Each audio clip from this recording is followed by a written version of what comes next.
too hard, something would push back. What happens next is my favorite part.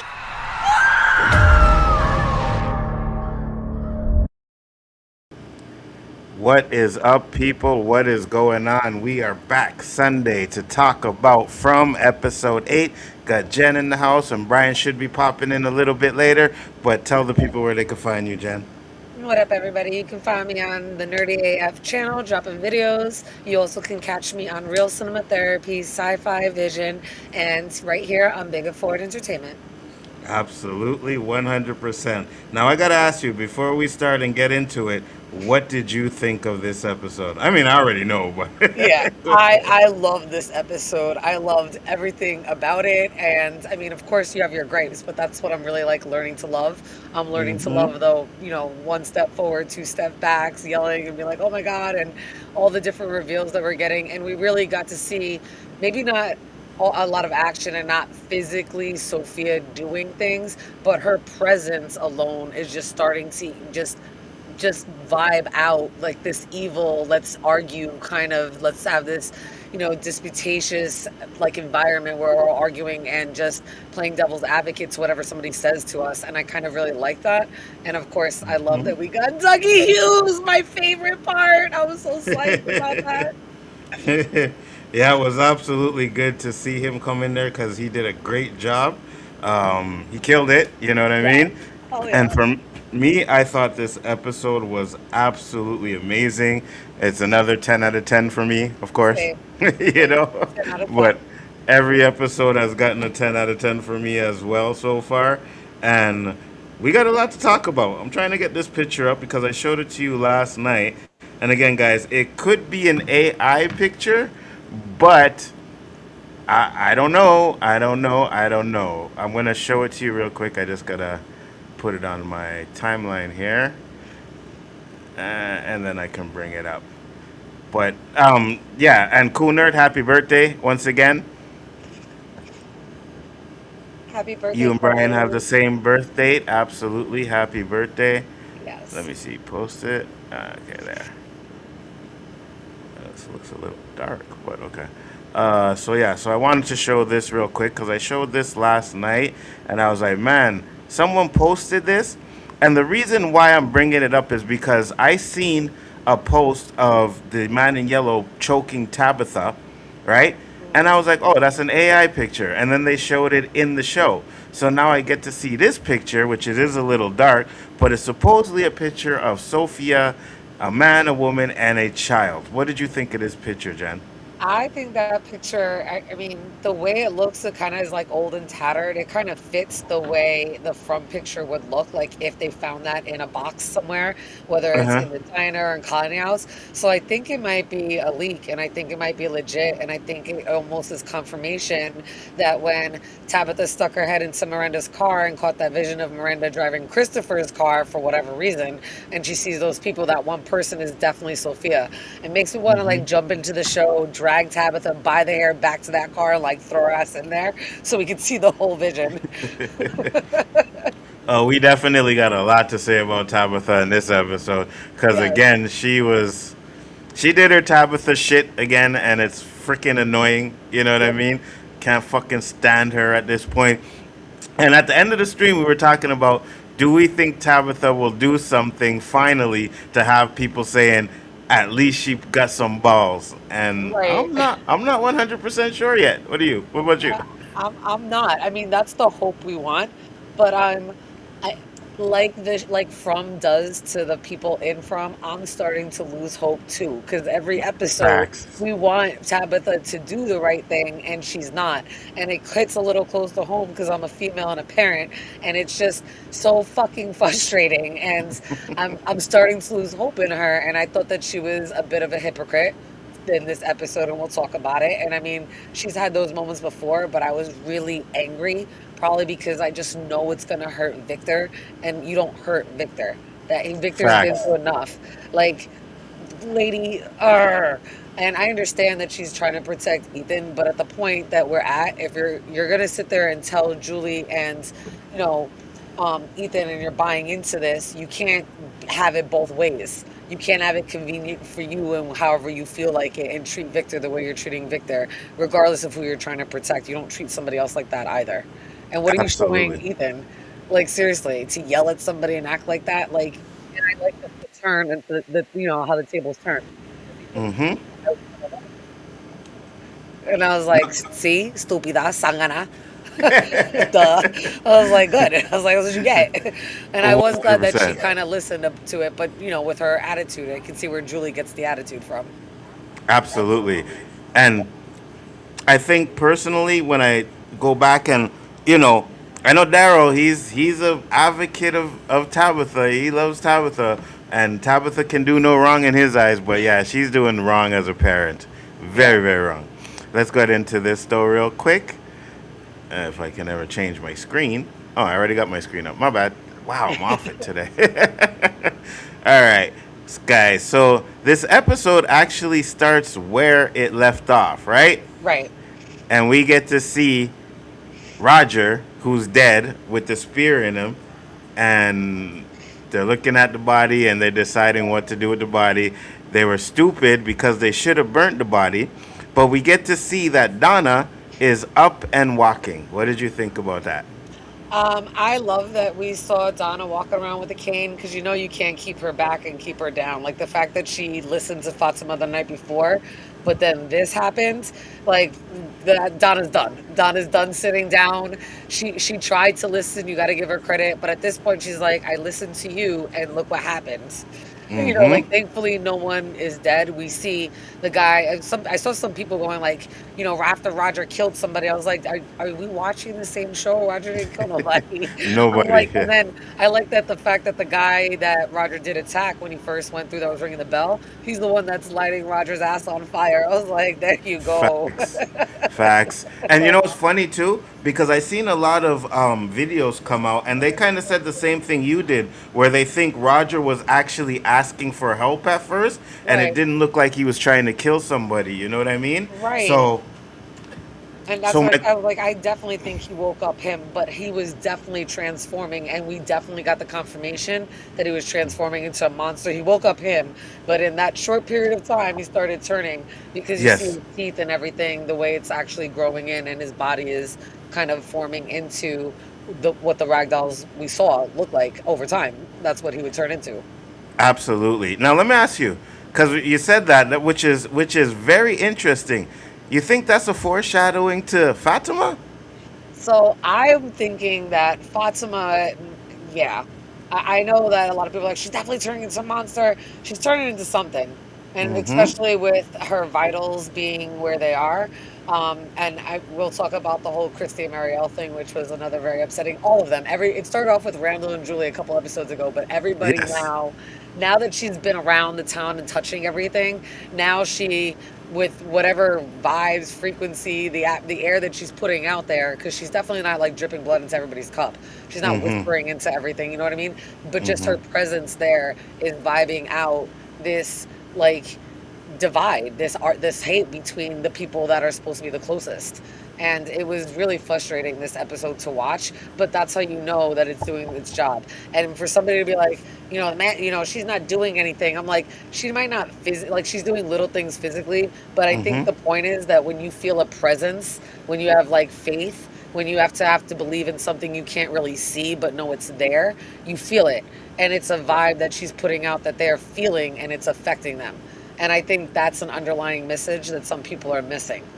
100%. It's all about manipulation, right? She Right. doesn't need to really sit there and give everybody her blood anything, but what she's doing is she's putting questions in their head and letting them do the work for themselves, right? And you Yep. could see it, the divide. Like you said, Julie and Randall was first, right? We Yep. even had a little divide between Ethan and Tabitha. So you had that too as well, where Ethan didn't want to talk to his mom at one point.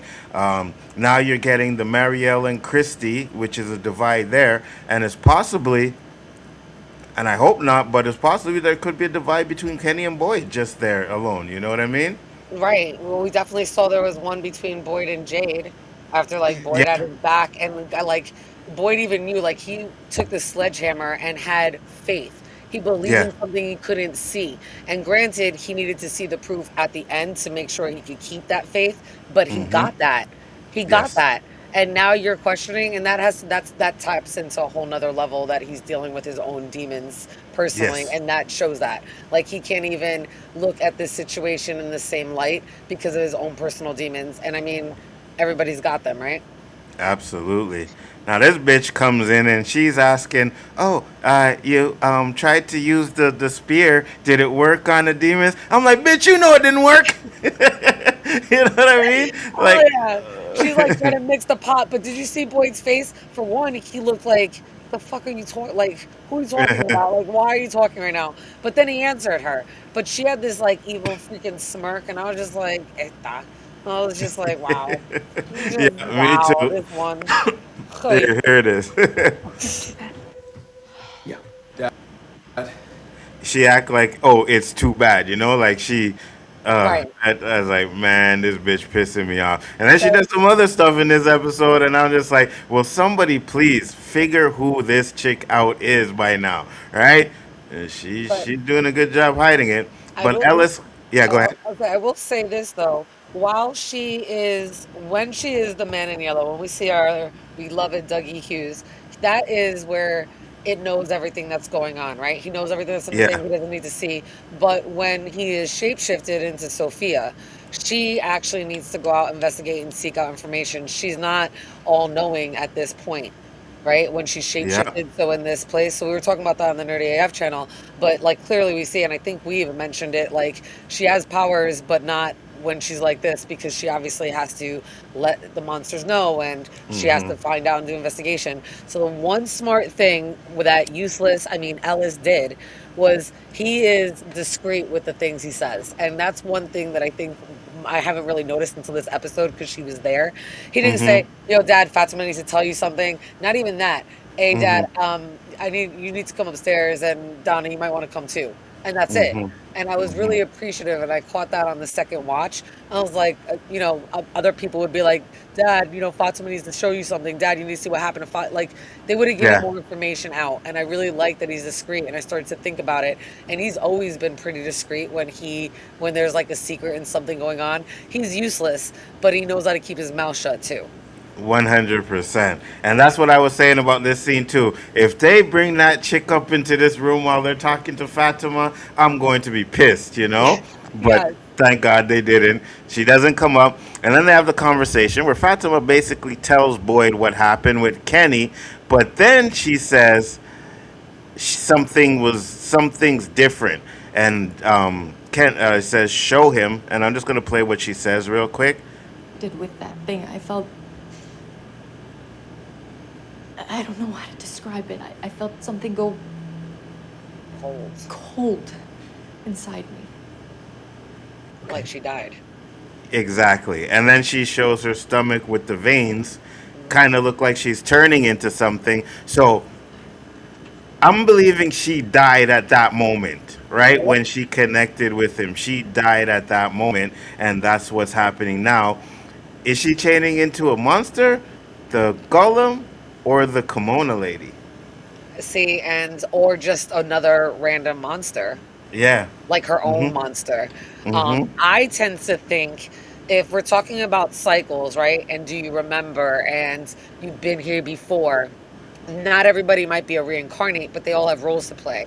So could it Mm-hmm. be that somebody somehow, I mean, there's all these different cycles. I'm sure they try to figure out by using numbers at some point to try to attack the monsters.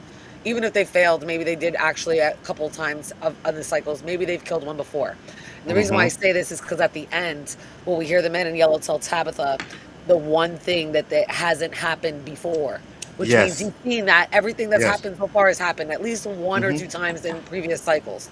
So they've Yes. killed a monster before. Maybe not with cicadas the way Boyd did and all that, but somehow they got a monster dead, which means they had to rebirth it because those monsters are ultimately immortal.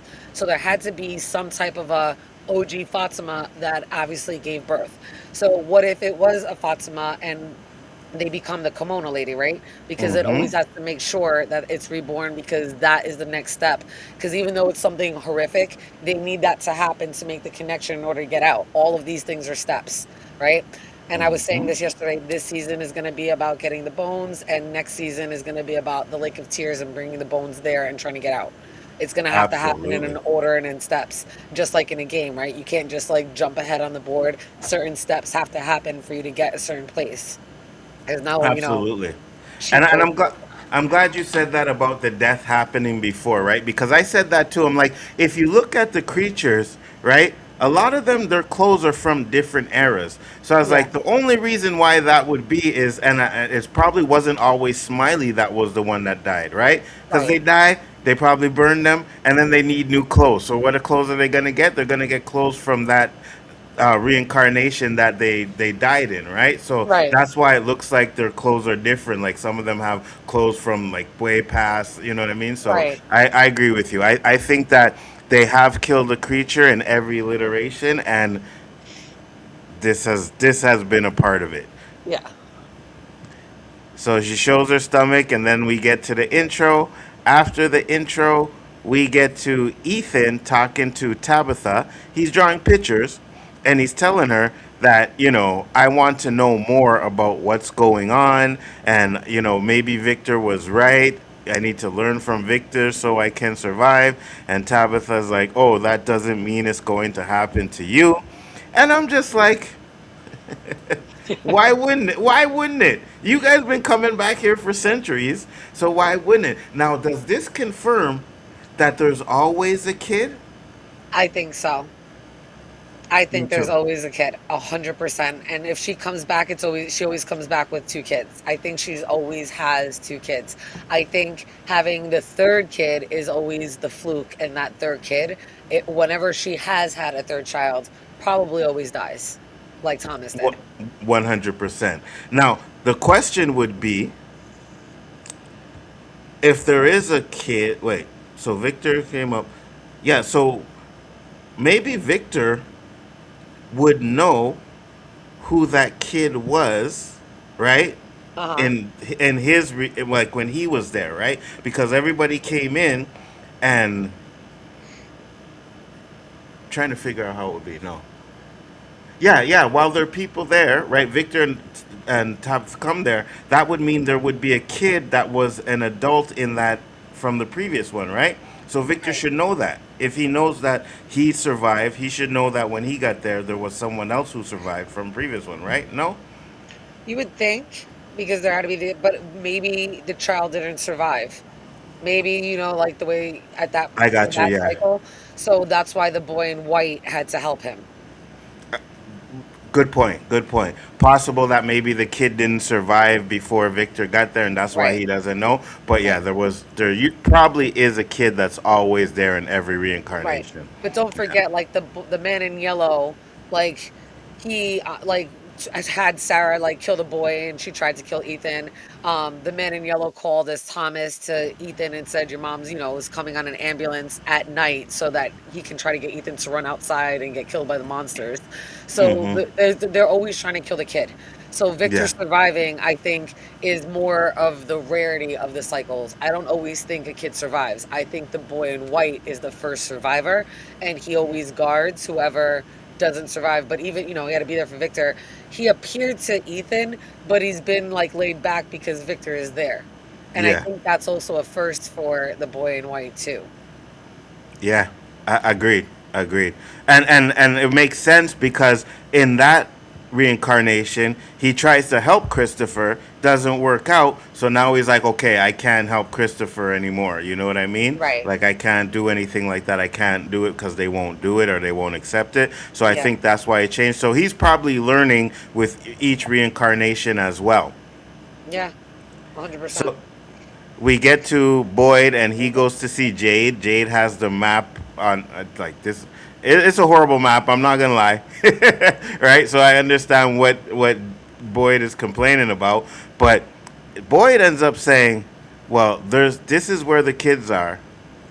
We don't have a plan. There's only one entrance to get in and out. We don't have a plan." And he's kind of upset because people are gonna die, Right. and I don't blame him at this point. But go ahead. I don't blame him either, but if he was in the military and understands all this military training and has been in it for life, then if you're at war, if you're fighting for your life, There's gonna be and then there's casualties. going to be casualties. And I feel like that's one of the most basic concepts of the military, being a soldier, having to go out with war. And yeah, the soldiers are your brothers, but just like cops, right? You don't know if you're Hmm. coming home that night. Like you're putting Yeah. yourself in that position of risk. There's going to be casualties. There's going to be accidents, things are going to happen. So the fact that Boyd can't let that go, it's it speaks a lot to how this place is really breaking him down because I feel like he should understand that more than anybody, being that he was in the military. 100%. He goes outside. Kenny comes in, and Kenny tries to be the voice of reason, right? And this is where we hear the gunshots.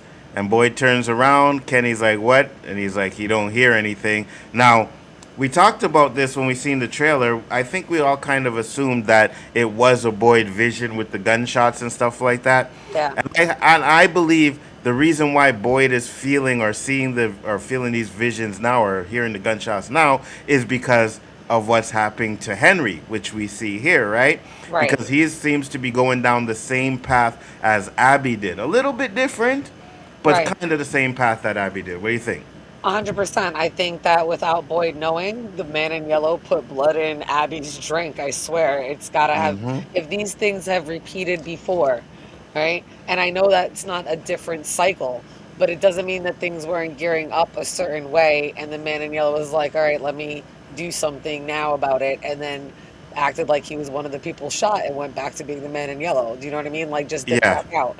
So I could yeah, see that completely happening because he likes to have fun. And if things are starting to get comfortable, if people are getting too comfortable, like he's like, wait, you're not moving the game forward. So he kind of has to hmm, like give them a boost, and he does crazy, chaotic mayhem shit like this. So I do think that definitely happened, and it makes me think that Boyd too, right? The way that Boyd is having all these visions when he's had of Abby, who knows? Like, how did he get the visions? Was it just the cicadas? Has he also drank hmm. something? Like, how many times has the man in yellow done these things? Because it's definitely not the first, and it might not be the only time. This might just be the time we're seeing it now. Absolutely, 100%. And I did ask you this last night, so I'll ask you again. Um, the Parkinson's that he has, right? Do you Right. think this is the town that's affecting that? Do you think it's the town that's doing that to him? I think the town might have caught, just like we see everything speed up, like Fatima was pregnant for a week. You know what I mean? Like Hmm. everything speeds up. So if Boyd did drink something or because of like things that are happening, I do think that the Parkinson would have happened to him no matter what, wherever he was, if he even never went to from, but not at this point yet. I think it might have happened in like 10 years from now. It's just happening a lot sooner because he's there. Absolutely, 100%. Now we get to Henry. Henry says he needs something to do. He goes to see Bata. Bata says, "Yeah, sure, you can help me over here." Um, and then he hears a song, right? He hears the wedding song that him and his wife, his favorite song, and he gets a flashback to him sitting in the car with Tabitha. And this was good because when we see later on, they're playing that song for him in the hospital room. So it's like, oh, they've been trying to play that song to wake you up. So it's really, I'm not blaming Henry completely for what he's going through, right? Right. But I always said that you wouldn't know what Victor looks like if you were in a coma since he was a kid. But And I that's don't a know solid point. I was like, when you said that, I was like, that is a genius point. How would he know if he's been in a coma all this time what Victor looks like, right? exactly. So Hmm. I agree with you 100%. But he hasn't realized that yet. But yeah, you can't be mad at him for what he's going through. You really can't.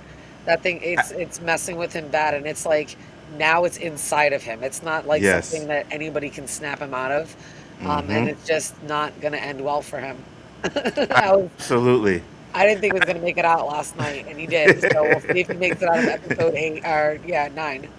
Well, yeah, I'm at the point where I don't think he does. You know what I mean? I really don't. But I'm just like, okay, would I actually think of that situation? Would I think about that? Probably not, right? Because everything in this town feels like it's a dream, right? And then you wake up and everything seems normal. Victor's there and everything, so I can understand that. But it also makes sense as to why you don't see Eloise or his wife in any of those things, because they're already dead, right? Right. So that makes sense. We get to them and they're finally doing one smart thing and they're burning the body. Yes. Which they should have done. No, you know what? They should have never even brought the body to town. That's what I'm saying.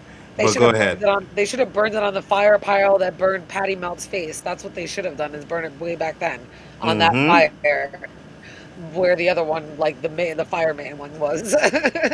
But I was so happy that they actually were burning the body, but I was mad that it was right there. I'm like, why are you burning in front of Collie House? Drag that shit Facts. down, like over where the cemetery is. The exact diagonal opposite from the Colony House. Why are you burning it so close? And they have a wheelbarrow.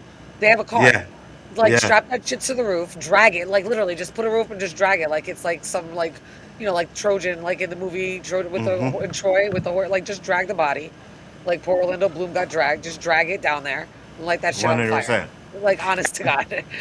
And you drag it down there with the totem in it. You don't take that totem out until you're ready to burn the body, all right? So it's like, okay, we can take this out. No, we're not taking this out until we're about to burn this body. Then we can take it out. But until then, because we don't know if it's going to come back to life or anything, right? So until then, yeah, we don't do that shit. I mean, they could even tie it to Alma. Alma would have pulled that shit. I'm just saying. I'm just saying. Utilize your resources and move that shit far over there. I do not want to smell that burn. Like, all the people are right there. I don't want to smell that. I can see the fire from afar. I'm good. You just burn that shit way over there. Why was it so close? I don't know. 100%. And then we get Sophie. Now, are you surprised Patty Mills still alive? Yes. I thought she would have died already. The fact that she's still alive, it's got to be because she had a great reaction to Roger to begin with. She was like, what the fuck just happened? It was hilarious. It kind of like broke the tension for a moment. But I really am surprised that she's still alive. So I'm hoping that there's going to be some type of payoff. But I am surprised we still have not seen Clara in a minute. We have not seen Clara in a minute. I feel like some of the lines that Patty Melt would have said, that could have been Clara. So I'm like, where are you at, Clara? I haven't seen you. Where are you? Like, where you know what? I've never even seen her walking in the background. Like, Clara's missing. So, I mean, I didn't look to see if like something happened on the show. Like, I haven't seen anything like that. But where's Clara? You know what? I like that because I've always said, and I think we always said, me and Brian always said, Clara's kind of suspect. You know what I mean? Yes. Now, if you think about the statement where the man in yellow has always been in there, right, in the background, what if it was freaking Clara? Yes, that was definitely a possibility. Remember, like the last time we saw her, she barged in to find out and be all nosy to see what was going on with Donna. And we haven't seen her since that. I'm like, what the fuck is going on? Like, it's been like 3 or 4 episodes. I'm like, where has she been? And remember when Elgin had the Polaroid camera? Yes. Right before he sees the kimono lady at that point, Clara pops in, right? Yes. She's always popping in at certain moments. Yes. I like that. I think Clara might be the one we've been missing about. And she's a background character that no one really ever thought about or anything like that, right? When you think about it, you see how Sophia popped into Boyd and was like, did it work? And like the way she said, did it work? And he's like, what? And she's like, did the plan work? Like, that sounds like a Clara line, too. Yes. Like, even when Sophia did that was a Clara line. And like some of like I don't know. I'm just wondering where she been at. And just... I'm right there with you. I'm right there with you. Where has she been? Why has she been so... Because she's usually, you don't see her often. But in moments like this, she's there. You know what I mean? Right. And now she's not there. Like, she hasn't... Like, we should have seen her for the colony... Like, she lives in Colony House. How did we not see her with the Roger attack? Or at least making a comment the next morning about it? Like, where the fuck is she at? Yeah. Yeah, you're right. I like that. But then we got her talking to Patty Melt. It never used to be like this, you know. It was always scary. But this, I really hope Boyd's right about getting those bones. Me too. No, you're not. You know what I mean? About me too. No, you're not. Lies. Absolutely. We get back to Victor, and Victor's making a drawing, Yeah. and Pause. it looks. Yeah. Yeah, go What does ahead. it look like? It looks. That's definitely the man in yellow, and he's eating Yes, his blood. Who is he holding? Because that's a child. that's a Is it good not a point. Yes, child? it That's a is. small person compared to the man in Yeah. yellow. Like, I'm Huh. like, who is that with a green shirt like that? That's a child. That's not Megan. It looks like it's a boy. Mm-hmm.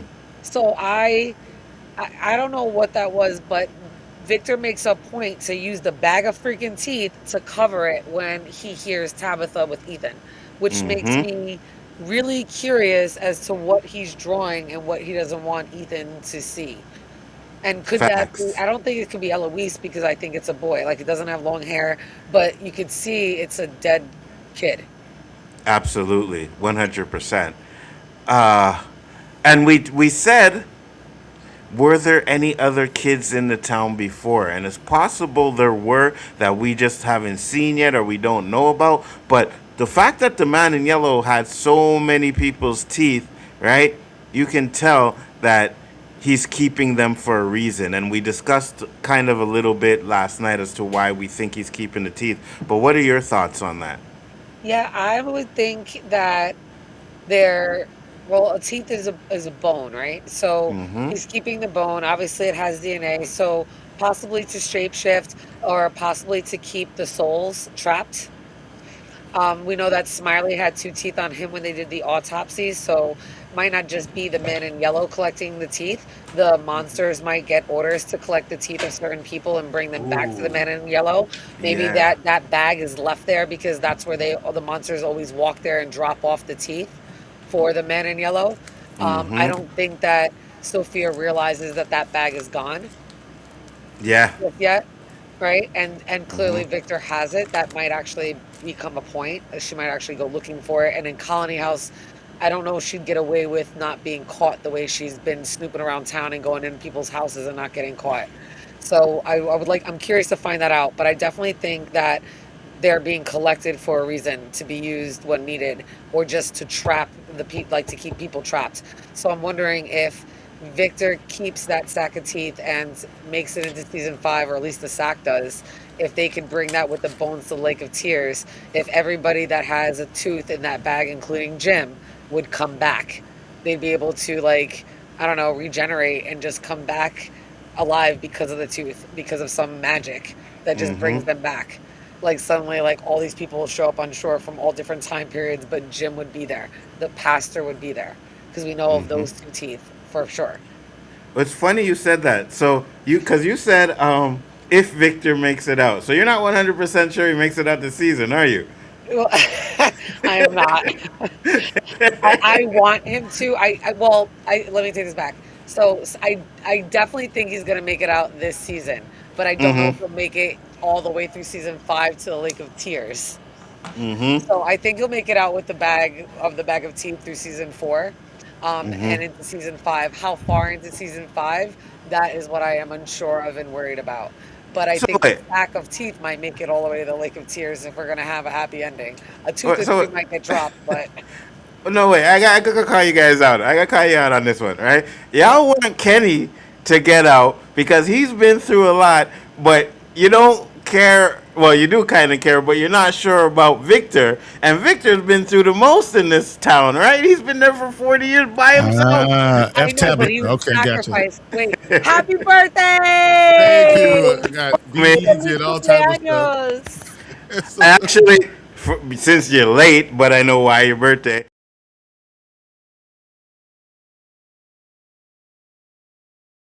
man, this is what I'm talking about. This is what this man knows. He pretends to be this hard ass. He's actually real. He's a softie. Hey, A don't do that. softie. No, we're not doing that. Don't ruin my rep on here. All right? You know what I mean? Nah, man. But I hope you had a great day, brother. You know what I mean? I gotta say, my wife did a really good job. I was mad at her before, but she did a really good job today. I'm no longer mad. I'm not. That's how good a job. I'm no longer mad. That means she really had to do something really good. Good for you, brother. Good for you. Pretty much enjoy it. Glad you enjoyed it, and glad you're here as well, because I know it's your birthday, and if you couldn't have made it, I would have completely understood, brother. You know what I mean? And it should have. We could have did it another day or something like that. It's funny because my wife said, "Hurry up, get downstairs." I was like, "Bye." That means she got another surprise for you. Hey, that sounds like a good plan to me. Yeah, you know what I mean? Yeah, go downstairs, do what you're doing. As long as everyone's asleep, we're good to go. All right. Ryan, what'd you think of this episode? Oh, it was phenomenal. I mean, you know what it is? I love From. So it's anything that gives me anything with From, I'm going to say it's phenomenal. I'm just going to be 100% honest with everybody. It's just that it kind of went through all the steps. We are heading towards a huge reveal. I am afraid almost to see what we're going to get episode 10. It's going to be bonkers. What we getting with Boyd, all the stuff with Christy, the stuff I'm telling you with Kenny, Fatima is turning into. We'll get into it. Yeah. We'll get into it.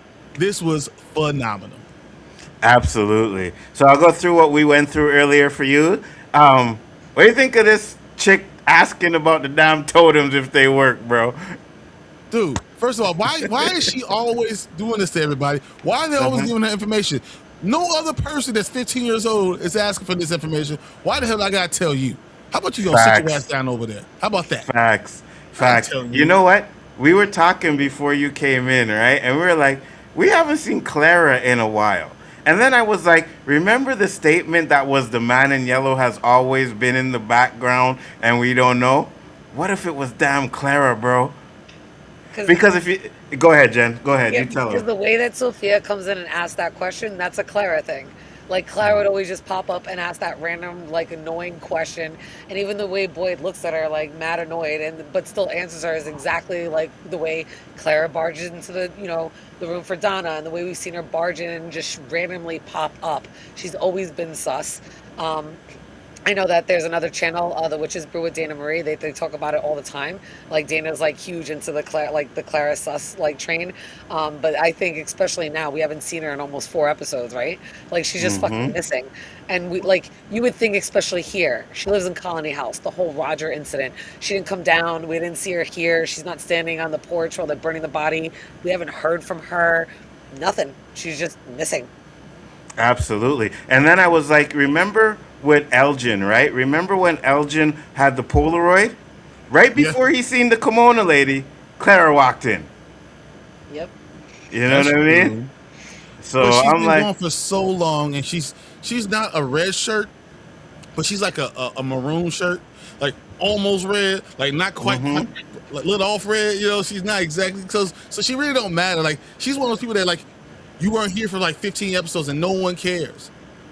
I don't know. You're right, but I think if they're gonna hide him, like if he's there and you're gonna hide him in plain sight, that's how you do it with someone that's you're not even thinking about. Like, oh, she just pops up here and there. You know what I mean? I will believe that if we looked at Clara's mouth and she had a tooth missing. If that was the case, then I'll believe everything. That would be interesting if we find that out. So we get to Fatima, and Fatima's talking about what she did to help Kenny. And then she shows her stomach and she says like, oh, I felt this cold thing inside me. And then she shows her stomach. What were your thoughts of this scene? Do you think Fatima died at that moment, or do you think it was happening over time? I wonder if her womb died. I want to see if this spreads or not. Because if it doesn't spread, I'm going to think it's something that has just to do with her womb. The fact that the baby was there, that's where it came from, all this stuff happened so fast, so drastically. I'm going to think that. I also wonder, would that have happened if she didn't touch Smiley? Every time she touches Smiley, more of her body gets that. Maybe she wasn't going to turn into the kimono lady, but she does now that she's touched Smiley. I still don't think it's a two-way street. I think that touching the damned makes you damned. I could see that. I see that. And then the whole point of her she not being able to leave because or Ellis not leaving with her because she can't live outside of there. Right. Man, I seen a video. Someone was talking about what happened to Fatima. I can't find it right now, but I'm gonna find it because they were saying they don't think she was turning into a monster, and they gave some kind of explanation. And I was like, I kind of understand that, but I don't know. For me, I feel like she's dead, and she probably is going to be turning into one of the monsters. So I asked Jen, do you think it's a monster? Do you think it's the kimono lady, or do you think it's the golem? And I said, I think if anything, it would be the kimono lady, because if everything repeats in this cycle and everybody keeps playing the role, at different cycles, when we hear later on in the Man in Yellow say like everything he's seen already, except for the one thing that he's going to mention. We'll talk about that part, but that means that this has happened before. They might not have killed Smiley per se or with cicadas, but in other cycles they've probably killed a monster. Maybe not in all of them, but some of them probably have gotten that far in the game to have killed a monster where somebody would have had to be impregnated and this would have happened, because they're still immortal in every cycle. So they would have had to come back somehow, some way with a kimono lady. So if that's always the role that a Fatima is supposed to play, then I could see her being the kimono lady. But Tanner and Nerdy AF, just like you just did, brought up the fact that it might be like a fake out, like it's just probably the womb. It might not be her completely turning into a monster. And I kind of like it. He didn't explain it the way he did. It makes it the way you did. I can understand and see that better. But I do think the fact that her vitals were so low, I do think though that she died in that moment, and I think that she's turning When into she the kimono died, lady. wouldn't it be she'll have no blood pressure, she'll have no pulse, so she's dying. I think Dying. That would probably be touching better. You're right. of Smiley is what's killing her slowly. And I think that's what the synopsis said. Fatima and Henry find themselves at two different disturbing crossroads. This is Fatima having to make a decision. It's possible if she doesn't touch Smiley anymore that she can get better. She can kind of go through it all. It's also possible that she decides if this was helps the village and she touches Smiley again to save someone else's life, she's sacrificing her life for the good of everybody else. I could see that being her goal, and that's why she can't leave from, because she's dead. She dies, but she's not dead right now. She's dying. Yeah. So go ahead, Jen. You go first. If she dies, you think she'll become her own monster? Because that was the other option that I threw out there before. I'm like, she might not just be the golem or the kimono lady. She might just become her own monster, because we have way more monsters than we have the 12 that we should have that are the immortals from the original sacrifice. And if so, we were saying, what if Ellis, useless, decides to trade his life for hers, and that's why there's more male monsters? I like that. I like that idea. What if what we're seeing already happened? Because especially what the man in yellow said in his conversation, he was saying to Tabitha, he was saying, you're not there. This is not where you are yet. We go through a lot of things together. We go through more than you know. So maybe we're seeing the past, and what's going to happen in the future has already happened. Like he already knows what's going to happen in the future. And that, right. Some of these characters that we're seeing are both. The time is not linear. Right. So we're seeing characters that are both the same characters that are there. They are also, themselves now. So the people from the future, like the monsters in the future, could be the same people that are here presently. Right. Interesting.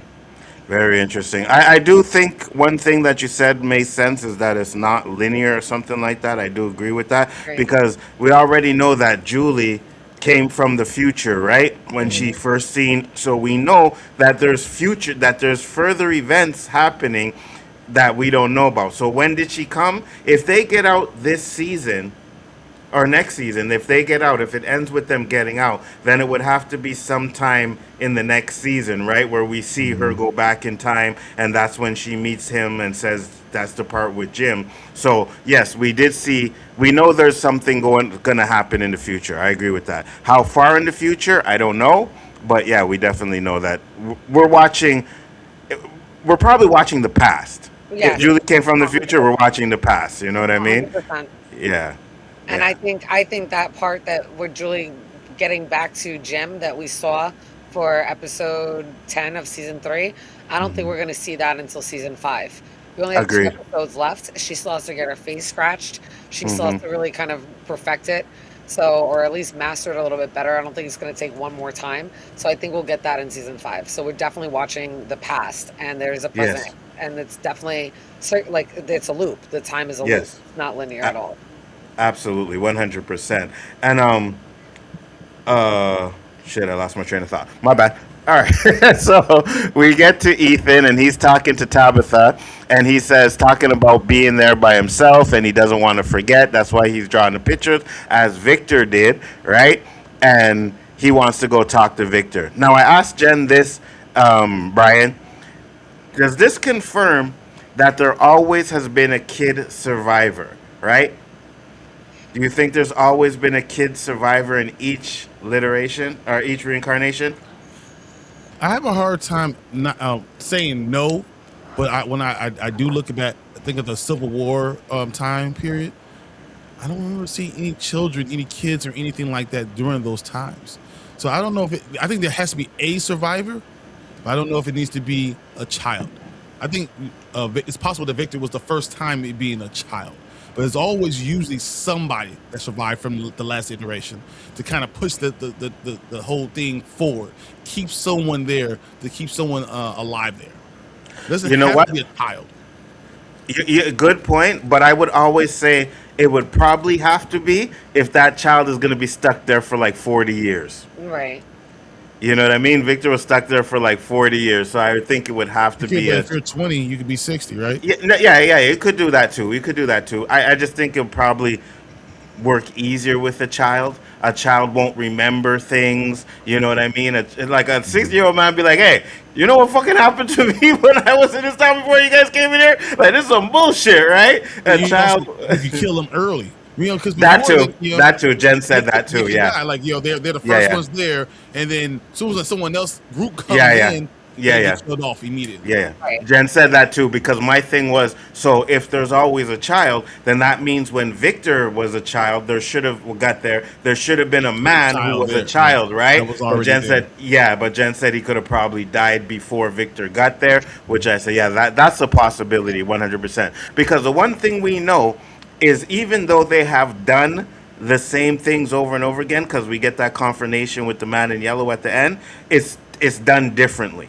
Right? It's the same thing happened, but it's done in different ways. So you can have different variations of the same thing happening, and I believe that's what's going on here right now. I also believe the reason why we're watching this iteration is because this gets the furthest, and it might even get Yes. to a point where people get out, but it doesn't stop the cycle. But some people get out in some way or shape or form, and that's why I think someone might actually got out before, and that's why we get the Chronicle. That's why we get the books from There's these things. books, yeah. Because people have gotten out, and they know they can't tell everyone in the world because everyone's gonna look at them like they're crazy. But that's why we have little hints. We have little tidbits, and all So- throughout. Even with the paintings we have from Miranda. Miranda, and having a bottle tree out there that she didn't make that bottle tree when they did the acid. She didn't make that bottle tree. It was already there. So I'm just saying those things could be cases that people have gotten out before. They just don't say anything about it. You know what? I'm going to kind of agree with you on that one, right? Because it would make sense, and it would probably have to be a Jade, well, maybe not a Jade or a Tabitha. It would have to be someone like, I guess maybe a Dale who went through the bottle tree and actually got out, right? And never came back. You know what I mean? Something like that. I was going to say one of the reincarnations, but that wouldn't make sense because they have to die in each iteration, right? And I only said that because Tabitha went through the bottle tree, she got out. So I'm like, maybe it's one of the reincarnations that got out, but then it I wouldn't think make it'd be someone sense for that. A story walker. It's Right. possible that That could be a story walker too. gets out, and now Yeah. they know that's how they know about the Chronicle. It has to be them, right? If they're going to talk about all the stuff that was in the book of the Chronicle, like all 3 of those books. I still love the idea that this is the 74th book of the Bible or something like that. I still think that has a lot to do with it, and escaping it makes sense too because you can move the story on, tell the story out loud, so it keeps people coming through from them.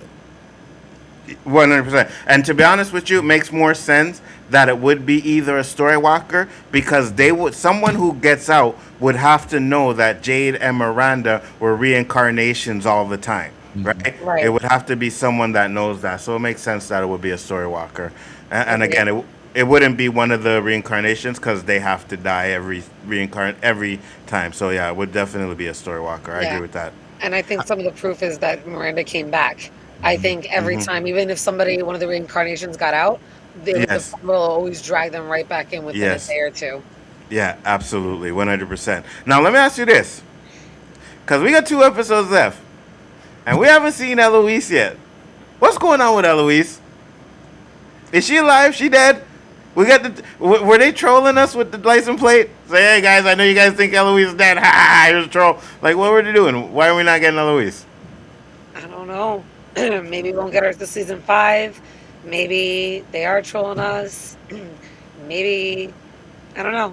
I have a lot of different theories that are more like tinfoil hat theories regarding what she is and where she is, and I think that's part of it.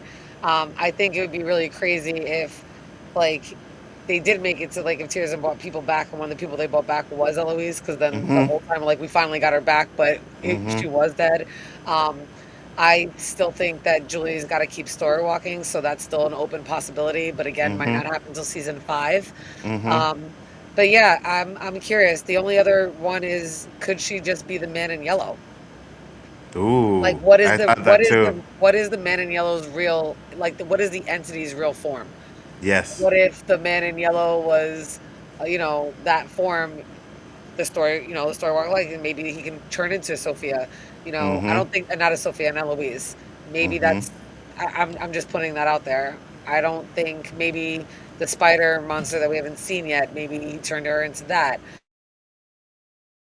There's just a lot of different possibilities. She could just be stuck story walking another time. So I don't know, but I don't think we're gonna get her this season. I think that they're just reminding us that it's still there, and they watch like a lot of the shows that a lot of people do, so they know what we're asking about. So I think that they just put it in there to remind us and let us know what's coming. Whatever happens to her, they're going to reveal to us, so we'll find out eventually. And before you answer, Brian, I'll say this. And I think that the reason those fuckers watch us, because they can switch shit, right? Be like, oh, they figured that one. Okay, so no, let's switch it to this, right? Find another way to do it. Like, they don't want anybody to figure it out what's going on. So, and I believe some of us has figured something out. We all the people that are doing these theories, somebody had to have gotten something right. You know what I mean? So, what are your thoughts, Brian? Go ahead. I believe the answer is coming very soon. I look at last episode. I watched it twice now, right? I'm probably watching it a third time just to kind of solidify my theory. The fact that they went to Henry when Henry was going through all this stuff, right? He looked at her little grave site, whatever, where the rock is, and it looked at. He was talking to her specifically. That's the showrunners letting us remember Eloise is still out there. Do you believe she's in there being buried right there, even though we don't have a body? No, I don't believe that. I think they're going to give us a reveal, and I think the reveal is going to happen soon, before Henry kills himself. I think something happens, or it's exactly when it happens, she pops out. Do you think it'll be in a vision in the hospital scene or in From? I think it'll be in From. I think he'll see her in the hospital scene, and then someone else will come to the town. And now, I know they showed The Rock, but he was talking to Miranda, though, right? Because he says her name a couple of times, right? But he also he looks directly at the one that Victor painted for. Yeah. He looks at The Rock and stuff like that. I don't know. I still think we're gonna see her at some point, but I'm not 100% sure how or when or what's gonna happen with that. But I agree, it's not gonna be the end of the season. I don't even think we're gonna get any of the backstory to the Man in Yellow or anything like that until the next season, right? Because I think these next 2 episodes are gonna be the plan and then the execution of the plan. Now, it's possible they could weave some kind of backstory into that, but I think they're gonna save a lot of that for season 5. What do you think, Brian? I just don't. If season 5, if they only are doing 10 episodes, and they're going to have an answer, I don't know if they can. I think you have to give some of this stuff by the end of this season, and a lot of open-ended things. They don't even have to explain who she is, but someone walks into town at the end. They didn't explain who the man in yellow was. Just a girl or a woman walks in from last episode of this season. That sets up everything you need for Eloise to going forward to go ahead and do with Julie as she grows to kind of push them out. But I think you have to introduce the character now, just like they introduced the man in yellow at the end of season 3. Right. I don't know. Honestly, I don't know personally if Eloise is alive. I really don't, because I don't see how she survived all this time, right? I more or less believe she's stuck in story walking, but her real life body is dead, right? And her consciousness or whatever is stuck in story walking. Because if she's doing the story walking and she gets into a seizure and no one's there to pull her out, then you know what I mean? Like, Right. and then if someone's there to pull her out, then why is she not there now? So I believe the only way that they're going to get to see Eloise is when Julie goes back into story walking and find that out. You know what I mean? I just don't think her. I don't think her natural body is still alive in this time. That's it. It's Could it possible be- that. Oh, Go ahead. I'm sorry, Jane. You go. I was like, could she possibly be the ballerina monster? Maybe the man in yellow. That was one of my other tenfold theories. Maybe the man in Ooh. yellow caught her and just couldn't kill her because he knew who she is, and was like, I'm just gonna take you for mine, and turned her into the ballerina monster. I like that. You know why I like that? Because even at the end, when she's talking to Tabitha, you can tell that they had some sort of, like, in the original timeline, there's some sort of history between them where they're not just like complete enemies. You know what I mean? Like they were friends. possibly friends at one time. Yes, good friends at one time. He's the cult leader. She's one of the followers and stuff like that. She may be one of the ones that really like trusted him until this bullshit happened where we got to kill our kid. You know what I mean? If the OG Tabitha, I have a theory that she was a witch. Right, so she has a witch, and that was in their bloodline, and she called upon the entity and was friends with it, and then made a deal with it. That would kind of that's how I would think that would kind of work out in the original timeline. And a lot of theories or beliefs are like that bloodline usually passes down through females, so it makes sense that he would take Eloise and try to use whatever powers into her bloodline and turn her into something and make her, what he wanted the OG Tabitha to be. But since she left and changed her mind, maybe he can, convince the daughter that's got to have some type of element of hers besides the witchiness, but also like probably personality and stuff. And I think it could also be the ballerina monster, which is why he kind of Sophia looked at that little, whatever. And at this point, they're really good friends and closer. That's just like his partner in crime at this point. Maybe Eloise believed it and went along with it on top of that, just like the OG Miranda did. I like that. Brian? Yeah. Tabitha, I mean. I think it has everything to do with the bottle tree that they're going to pull up. Okay. I believe Eloise is going to show up because she's trapped. The bottle tree takes you to different places. Could it be also that the bottle tree takes you different times? Ooh. So she's a story walker, but maybe she got stuck because the bottle tree was blocking her from getting back. And then they pull up this bottle tree, which releases these kids, and somehow she just pops up with the boy in white. She's gonna fall out of the bottle. She fall out of the hole. Sorry. Something like maybe she's connected somehow to that bottle tree. I think the only reason that they're pulling up this bottle tree is for no other reason except for this releases something. And the man in yellow said something about that. They said, well, what if this releases something different? What if what they're doing does something else to this? Like, he said that to Tabitha. He said that specifically to her. So I believe it has something to do with that. They're going to do it. I believe Eloise is going to come from there, and we're going to figure out what actually happened from her later. I heard a theory. I don't know what you guys think about it. I'm like, but someone said they pull up the bottle tree, and that's the tree that they see in the road when they drive in there. Right, because if you pull out by the roots, all the trees on the road always have the roots out, and that's really usually weird. So yeah, but well, if you're talking about a cycle, right? So if like they're pulling it up now, now would be their cause that would trap them in. I could see that would be a big ass tree because it had to fall from like the middle of the forest and then follow the road. But it would make perfect sense with the title for episode 10. Yes. But if he falls in the forest, and no one's around to hear it. Yes. And you know what's funny too, because you say that, right? But if you think about it, there is a road there right by the forest, right? Right. Now they're gonna have to bring the car to pull it, right? The car is going to have to be on that road, right? Right. Because it's not going to be able to go in the forest, so it has to be on that road. So they're gonna have to take a chain, whatever, and gurney it to the fucking tree, and like Jade said, they're gonna have to use other trees as leverage to pull it. Kind of makes sense that it ends up being in the middle of the road, and If it's like, oh, that's the damn tree.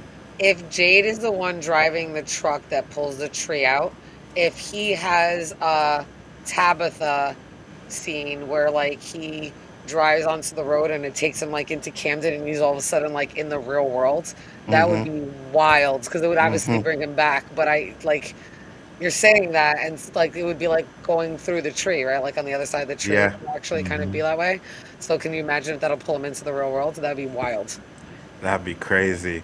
I can't wait to see what they do in this. And just to go back, Brian, when I was talking about backstories, I meant like the Man in Yellow's backstory. I don't think we're gonna see that until next season. You know what I mean? Yeah, I think I we're, don't. yeah. If we get it, it'll be quick. We will start to see the original Yeah. sacrifice. That'll be the way they start season 5. Yeah, Yeah. Absolutely. Absolutely. I hope Yeah, so. I agree. That's what I'd like to see. That would be fire if season 5 starts off and we get a full episode at the first episode is a full episode of what happens in the backstory. I would be okay with that. I'd be like, yeah, fine, let's do that. Get it at the beginning, get it out the way, and then finish out the story. I would love that. That I would would be love perfect. that. Because I think the beginning is going to have so much information that we're going to be all these answers are going to be given to us by seeing what actually happened. So everything we've seen in the last 4 seasons, along what actually happened at the beginning, is going to tell us so much, and we're going to start putting the pieces together. Absolutely, because we're not getting all the freaking answers. They said all the answers are going to be revealed at the end of this season. Now, unless they give us a shitload of answer dumps in the next 2 episodes, I don't think we're going to get all the ansers. They're You going to know tell what us I the mean? answers were here Same from way the that- first time. What? Yeah. They're going to tell us all the answers were there from the first season. Everything was Yeah. always there, right? From Yeah.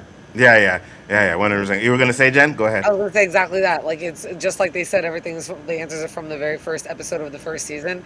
I feel like it's the same way, and we still are watching that episode empty million times, and none of us Yeah. are still like catching on. So I even if know. we say that we get all the answers by the end of the season, I don't think it will be explained and clear enough. That's why we're gonna Yeah. do season 5.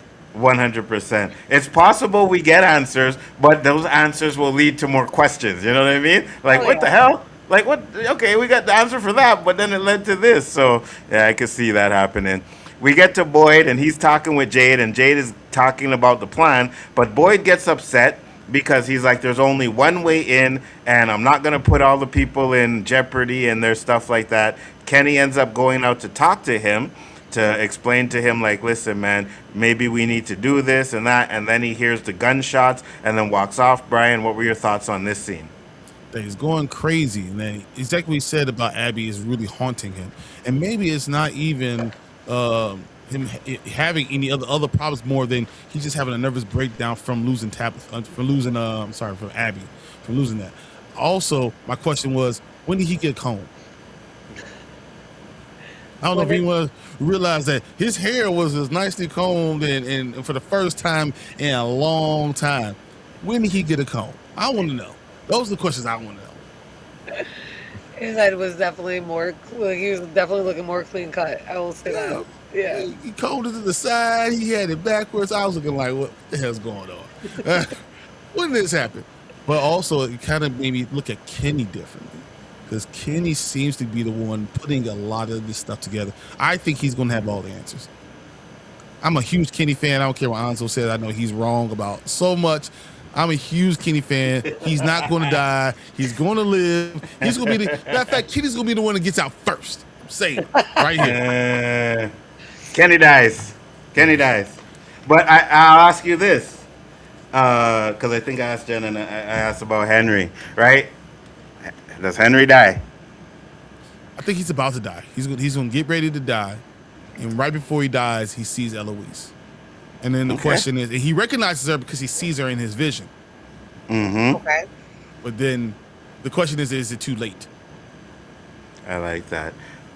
We get to Henry. He goes to see Bata and he asks, I need to do something. He's having these problems. And then he hears the song right? He hears the song that his favorite song with him and his wife, flashes back to him and Tabitha. And I said this earlier, this kind of was perfect because when they show him in the hospital, they're playing that song to wake him up. So it's kind of like, you know. And I also said I don't blame Henry for what he's going through. I just think logically, if you really think about it, it's like, how would I know what Victor looks like as an adult if I've been in this coma for so long? But then I ask myself, would I be thinking that logic? And I'm like, I'm not sure. You know what I mean? So I can't hate on him. What are your thoughts, Brian? That's exactly the right answer. The question: if you thought about it, you wouldn't know how he looks.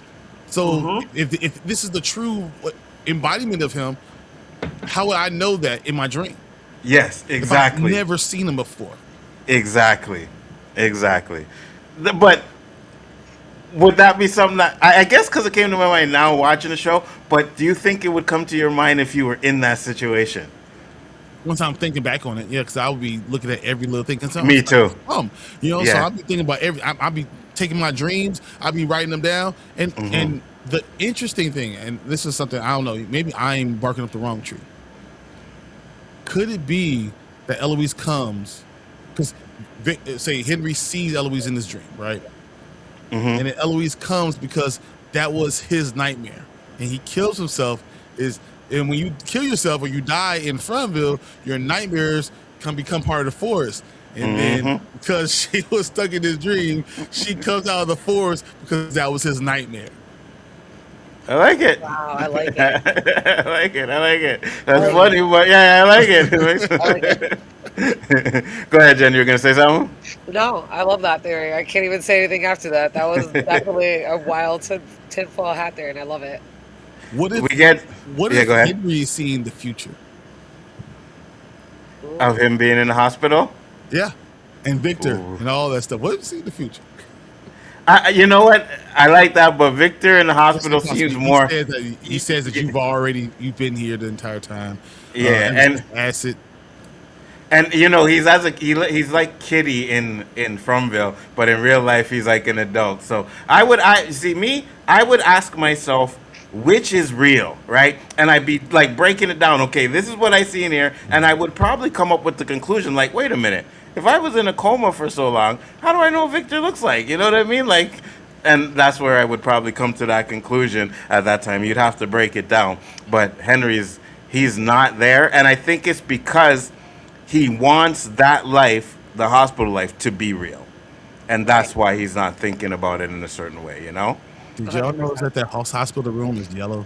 Yes. Yeah. Yep, yellow, and it's got things from his house in there. Like the star, like the sun clock is there, the couch with the blanket. There's a couple of things that are just they're exactly from his apartment, or his house, which is crazy, right? Because how would the man in yellow know that? Exactly. Absolutely, 100%. We get to Victor, and he's drawing pictures, and then Ethan comes in, and Ethan says, "I want you to teach me how to survive when I'm here alone." And of course, we have Tabitha coming in here. Tell him it's a lie. Tell him it's a lie. Jen, you go off on Tabitha, then I'll let Brian go off. The fact that she's like, Victor, open the door, and as soon as he does, she's like, tell him it's a lie. I just wanted to drop kick her in the face. I'm like, that is not how you speak to somebody. You're so freaking rude. I was like, and then you right now want somebody to lie to your kid. Like, you know damn well you can't sit there and be on the fence. You know you don't have all the answers. She says that later on, and I was like, you're lying. You don't have all the answers. You don't know shit. I'm like, did you have all the dreams like Miranda had and paints everything? You don't know anything about this place at all. Miranda knew way more than you, and she died and left Victor alone. The fact that she thinks that she has all the answers when she's been living in denial, and I know that's later on the scene, but even here, the fact that she wants somebody to lie to him, she wants to just keep like him in denial with her, was so upsetting and frustrating. And then she keeps mistreating Victor and talking to him the way she does, like right here in the throat, just right there in the throat. I just want to hit her. I'm like, you're so rude. You're such a bad parent. You're a bad human being. I just can't stand her. I fucking can't stand her. And the way like the way the town like tries to break you and make you lose hope. Like I want Tabitha to do the right thing, right? You want her to like finally come around, like we're gonna see later on. I think she's just being a hypocrite, but whatever. You want her to do the right thing, but I'm losing my hope in her. Like she is the weak link right now, and it's so frustrating. Absolutely. Brian, Look, go off on her. I'm not giving her. I'm giving her a pass. You know why? She's been a terrible parent for forever. So like through how many cycles have you been a terrible parent? How do I expect you to then turn around and be a good parent and make any sense ever? No, I don't expect that. No, I know you're an awful parent. This is your awful parent. She's continuing her awful parentness. She told Victor, "Hey, I'm your mama," and now I'm gonna turn around and be an awful parent to you right now to your face. So you know what? I understand, Tabitha. It's total. I'm giving you full excuses and everything is right. You are right. You're past. I understand. You're a terrible, awful person and terrible, awful parent. That's just it. It's okay. You know what? You're kind of right, because we expect her to do good, but we already know she's a fucking idiot, right? She's a bad parent. So why we keep trying to, like, it's like, oh, come on, Tabitha, do something. Come on, Tabitha, do something. And she started off, right? She told the story. She's like, oh, I'm Miranda. Like, okay, good job, Tabitha. And then she takes 4 steps backwards and does stupid shit like this. Listen. You want your child and everybody to know every single thing you need to know about this town. There is nothing that you should be saying, I don't want to hear that, or he doesn't need to hear that. He needs to hear everything. We discussed this many times where it's like, oh, I believe the town, I said, I believe the town should have a meeting where everybody talks. Now, we did see how that meeting goes out, but I think that meeting could have been a lot better if they had told more information, right? But you need to talk. Like, the major characters need to talk. She's a major character. Victor's a major character. He knows shit. He's been there the longest. You need to listen to Victor no matter how bad or, you think it is. You need to listen to Victor. And they just don't. I know, and he's our elder. Like, she needs to respect her elders and just facts. Like just saying, like, it's just so frustrating. She's just, I can't give her a pass because I still have hope the way you're supposed to have hope. I have hope that she's supposed to do the right thing. As a female and as a parent, you just hope that she's going to do the right thing. So I can't give her a pass because I still have hope. When I give up all hope is when I'm like, yeah, fuck it, I don't care what she did. You expect that. Like, that's when you lose hope in somebody. I still have hope, but that's why I get mad. The stream that I come on that I'm just like, yeah, whatever, about Tabitha, I've lost all my hope in that bitch. We're done. Thomas told you. He told her. Thomas called her, like, hey, mama, you suck, and hung up. Facts. That's really what happened. Facts. So this is what we got this episode. So he's already told you that Tabitha doesn't have the answer, that she's the answer. You don't know the question. It's what it is. I'm no longer mad at Tabitha anymore. I'm not mad. Facts. And I'm going to say this. Why the fuck you guys keep answering this goddamn phone? Right? Right. Who's calling you that you gotta answer the phone? I don't need to know. I'm not talking to you. I know you're the demon calling me. I'm not picking up the phone to talk to you. There's no reason for me to, right? She doesn't. Hey, what's up, demon? You know what I mean? What's up, homie? What's going on? You want something? What we need? You know what I mean? I ain't answering the phone. Nah, I'm pulling that shit out the wall. Like what Jim did, pulled it out the wall. Again, Jim doing another smart thing, right? He got the call. He answered it. Okay, whatever. I get the first time you get the call, you might be curious and be like, what the fuck? And answer the phone, right? Phone rang again. Jim pulled that shit off the wall and said, fuck that. He did the right move. You know what I mean? He did the right fucking move. He said, fuck that. We're not doing this no more. And Tabitha, of course, she knows and answers the door. Now we get to Fatima. She goes to see Christy and Mario, and they're trying to examine her.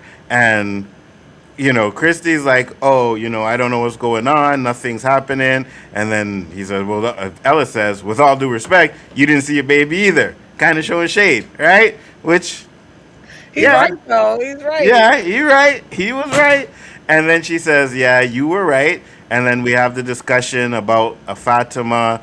And, Mario's kind of like, oh, maybe this is a good thing, right? If you can do that, it can be. And they have a big argument. What are your thoughts on this scene? You start to see the divide here amongst like everybody because they're all starting to just be assholes to each other is pretty much what Mm-hmm. it is, and they're all kind of starting to point out each other's faults at this point, especially because they're in a larger group. And when they kind of go off to their little pairs, you see the divide between each pair.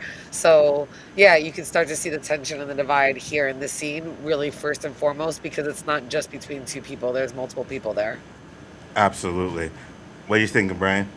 We already saw it, right? We saw that that when Mario wasn't there, what was happening between them and Kenny and Christy. We saw usually when someone's able to kind of get in between you, a lot of times there's something unrest in the other relationship. So I believe that's now they've been there long enough. All the honeymoon period is kind of out of there now, and we're starting to see the unrest that they already had. How I their don't relationship think was? the relationship exactly. I think that they are two different people, and we're going to start to see that more and more. I don't know if either one's going to say anything, but I think they break up, and I can see Marielle going into town, or or something like that. I can see one of those things actually happening. You just want Kenny and Marielle to get back together. Yeah. 100%. I just want Kenny to get he needs one night. That's all I want. And I said this earlier. It's messed up that y'all like copping for this Kenny guy, Kenny, right? But Victor, who's been there for 40 years, like we don't want Victor to get up and have a happy life. No, that's real messed up. Man. He's like he's in the mind. He's a 7-year-old. Nah, he needs to. No. He don't need none of that. I get that, but he needs to get out. He needs to have a happy life. Victor, if anybody, needs to get out there and have the rest of his life being happy. That's who it needs to happen his to. life without someone else. Right. Kenny can go out and just do whatever he needs to do. Coach Kenny got this. I think I even though I still think Victor's smart enough to live his life. He lived in this town for 40 years, bro. You know what I mean? I think he can get out. Yeah, exactly. You know, right? You can go get a job at like a grocery store or something and live his life out Where there. they sell pizza. Yeah, facts. Shit. What are your thoughts on this scene? Oh, you said that, Brian. You said you see the divide in them, right? I will say this. When we get into this whole thing, once again, I think we saw the veins are all on the womb part where the baby will be. I'm also wondering if she's so connected to Smiley that the blood pressure that they're taking is not hers. Thank you. That's the video. They said in the video that what the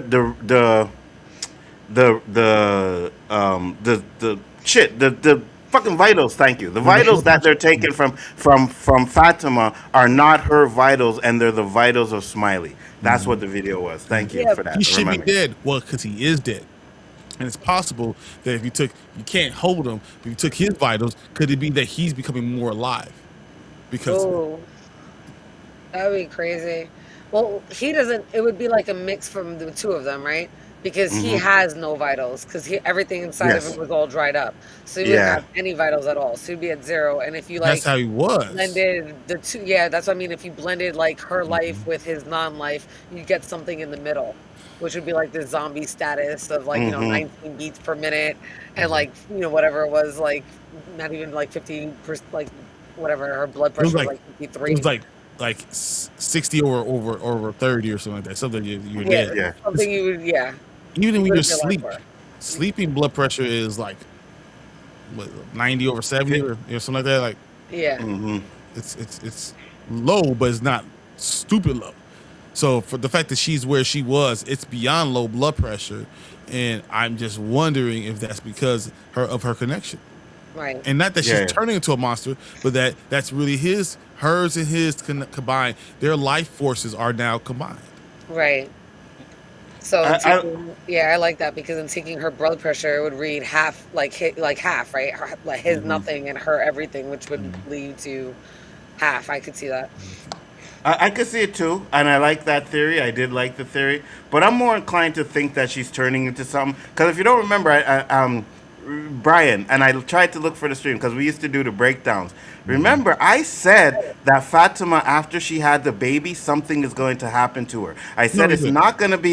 not gonna just be this, oh, she had the baby and everything is fine. I said something else is gonna happen to her where it was like I said I think she's gonna turn into a monster or something like Yeah. that. And I wish I could find the stream, but I did say that, yeah. You 100% did say that, and I'll look for it. I can find it. But yeah, we said that. We talked about this. So yeah, no, I think that you're right with that. But just because I think her vitals specifically are half dead, half alive. Yeah. I could see that too. When I saw the video, I was like, yeah, that kind of makes sense too, and I could see that too. So I'm on the fence. I'm on the fence. It could be the vitals half and half, or it could be she's turning into something. I kind of hope she's turning into something. I think that would be a little bit more cool than anything. You know what I mean? Which would explain she can't leave. And I'm more on Jen, where it's like I want it to be where she's turning into like her own monster, because if she's turning into one of those monsters, then Ellis can't stay there because he's going to be in the house locked up by himself and they can't really have communications, right? So if she's more of a monster that is her own, right, where she's not like trying to kill freaking people at nighttime and stuff like that, then I could see Ellis staying in the town with her, you know? So Right. I like that. Like the kimono lady. Yeah, yeah. Blossom Blaze said maybe Fatima was the mole the whole time. No. No, I don't think she was the mole the whole time. Not at That'd all. be funny though. Not at all. So yeah, so they have the divide. We get back to Jade and Kenny, and they're having the conversation about trying to get in there, and he wants Kenny to leave. Kenny says, okay, I'm gonna leave. But then Kenny says something at the end where he's like, I'll play it. That no one has ever gotten out of here, and maybe that reason is no one has ever been willing to make the hard decisions before. Let me guess. You're gonna be one of the people going down into the tunnels, making the hard decisions. No balls. Exactly. So Jade is like, yeah, we need to do this, but I'm not gonna be the one going down there. You know what I mean? Second time Jade's done that. That He was the did most that to Ellis Jim thing with he the ever power. did. That was the most Ellis thing he ever did right there. Facts. You I'll said tell you then what what? to do, but I ain't gonna go do nothing. So I'm gonna be like, tell you, Jay's like Ellis. There it is, right there. And what, literally, guys, besides calling in the man and yell, what has he really done for the town? Listen, we're not doing this with Ellis, all right? Fuck that. No. Jade. No. Ellis saved Patty Melt, all right? He did something. It was not much, but he did something, right? So you can't always be a hero. I'm just saying, you gotta pick.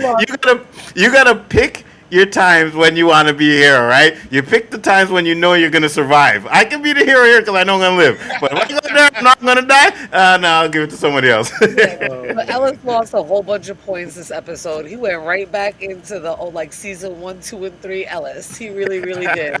And it wasn't until like he realized that she was gonna double down and wasn't gonna change her mind. He's like, okay, baby. Yeah, Like I'm Eddie Murphy. Okay, baby. Okay. You were saying something about Jade. You said this is the second time he did that. Yeah, this is the second time that Jade's done that. He pussied out with Jim. Remember when Jim was building the tower and he's like, I'm not climbing up there. You're not. And Jim was him. He's like, and then what happened? He saw the Civil War guy and like almost like business pants. But yeah, he bitched out that time too. He comes out with these great plans but can't execute shit on his own. Mm-hmm. And I want him to die. Kenny has been stepping up, boy. Kenny has been stepping up. He has been doing his job. That's why you gotta go. All right? No. You gotta go. You gotta go. No, not Ricky Ho. Leave Ricky alone. I like him. Did you see his TikTok? He had a TikTok where he was faking, the death and all that stuff. No, he was doing one where he's putting a knife to his neck and he started laughing, and he's doing all kind of like Kenny death stuff and started laughing because people thought he was gonna die in that episode. Yeah, it was Nothing's funny. gonna happen to Kenny. Nah, Kenny's gonna die. He put a new one up and it's him and he's sitting down and he's like, call me Coach Kenny. And then he does like all these poses and they're all like these coaching poses. It was great. I was like dying. I love it. I love him. He's not going anywhere. Just letting you know, he's not going anywhere. But Kenny made a good point. Like he called Jade out, and Kenny likes calling people out. Like he's Yeah, always in the cut, and he always comes out with these really good lines and calls people out. And I think he's called out Jade a few times. This is not his first time calling Jade out. Yeah, because he was in absolutely. the house with his mama. Right. Yeah, and the first person he called out was Boyd. Remember Yes. that episode? He called out Boyd, and Donna was like, "I didn't even know the little shit had it in him," right? Yes. And he's been on point ever since. So I definitely like that. We get to Boyd, and he goes to see Christy, and now he's talking to Christy. We've seen this in the trailer or in the clip that I said. He's talking about his Parkinson's, and then how he's hearing the gunshots, and he wants to know why. And then he asks her to give him some kind of pill or something. Is there a pharmacy down the street? Like, where do these people think she has stuff like that? Like, can you just give me something? Like, what do you think this is? Is it, I went to the gas station and made some stuff. I'm gonna, am I part witch? Like, what do you think is going to happen? I don't understand. Wait, can you just give me something of what? Facts. Girl. That's a good point. What do we got here to give you for that? You know what I mean? Go ahead. All I got is Tilly's liquid morphine, and I can't even imagine what he would be like on morphine. Jesus Christ. I don't feel shit. I'm just like, listen, bro. Go get yourself a bag of weed, right? Roll that shit up and smoke it. You don't want the mushrooms, because the mushrooms are gonna fuck you up like it did to Jade. You want to smoke some weed? Go check the fucking go check Julie and smoke some weed. You know what I mean? 100%. You know what's gonna happen? No, he's gonna forget that he was supposed to go down in the tunnels. I was gonna go in the tunnels, and then I got high. Exactly. I had to get everybody out of the town, but then I got high. We're gonna get there on Thursday. We're gonna do this stuff, and then like, boy, it's Sunday. Okay. For real. He'll be like Pepper and Devil and Silver wake up 4 days later. Which would be a good point, because if he's not really a smoker, you're gonna hit that shit and be like, he'd be like, the man in yellow, the man in yellow, fuck that bitch.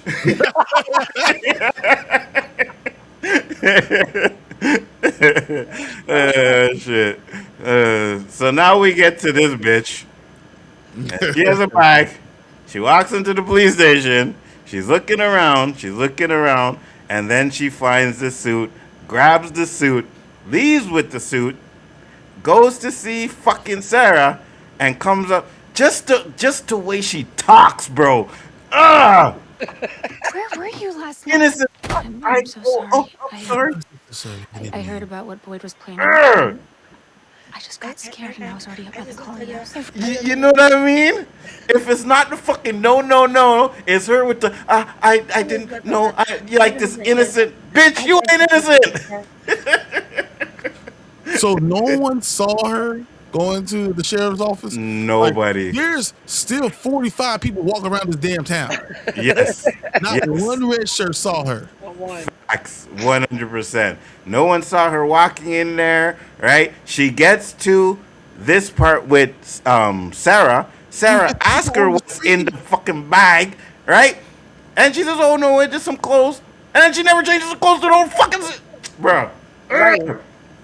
Go ahead. Right. I'm hoping that Sarah says something like, oh, you didn't change it, the clothes not fit. Like, I want something to, like, come back to that moment, because I know that she's not changing out of those clothes. Mm-hmm. So I'm hoping. You must think I'm so weak. Like, oh my God, I can't stand this chick. What did you guys think of this scene? Did you think that Sarah was going to call her out or find something? But Sarah ends up, supporting her, of course. What do you think? Yeah. I'm just, again, having way too much hope. When, like, Sarah's talking to her and, like, she touches her, I'm like, is she gonna, like, is this gonna be the moment where she, like, catches a vision and, like, realizes who she is? No, it doesn't work like that. I guess, no. Brian? Honestly, I think I was worried. Because I think this is setting up an opportunity for Sarah to catch her. She's going to look in her bag and catch it. And I'm like, man, does that mean Sarah dies? Does Sarah die before she tells anybody? Right. That's my concern. Whoever catches her, I'm hoping it's Sarah, but whoever catches her, are they going to be able to disclose that information before they get got? All right. I know you guys are going to hit me when I say this. Well, you might not hate me because I know you'll kind of agree. But Sarah needs to survive. Kenny needs to die. All right? Sarah's the damn MVP. She's the MVP, bro. You She gotta is survive. the MVP. She got to get out of here. I want to see Sarah Why get she out gotta of get there. out? She killed her own brother. She gotta get out. Kenny saved people, lost both his parents, ain't got none, possibly ever. And you Yeah, want him to die? That's messed yeah. up.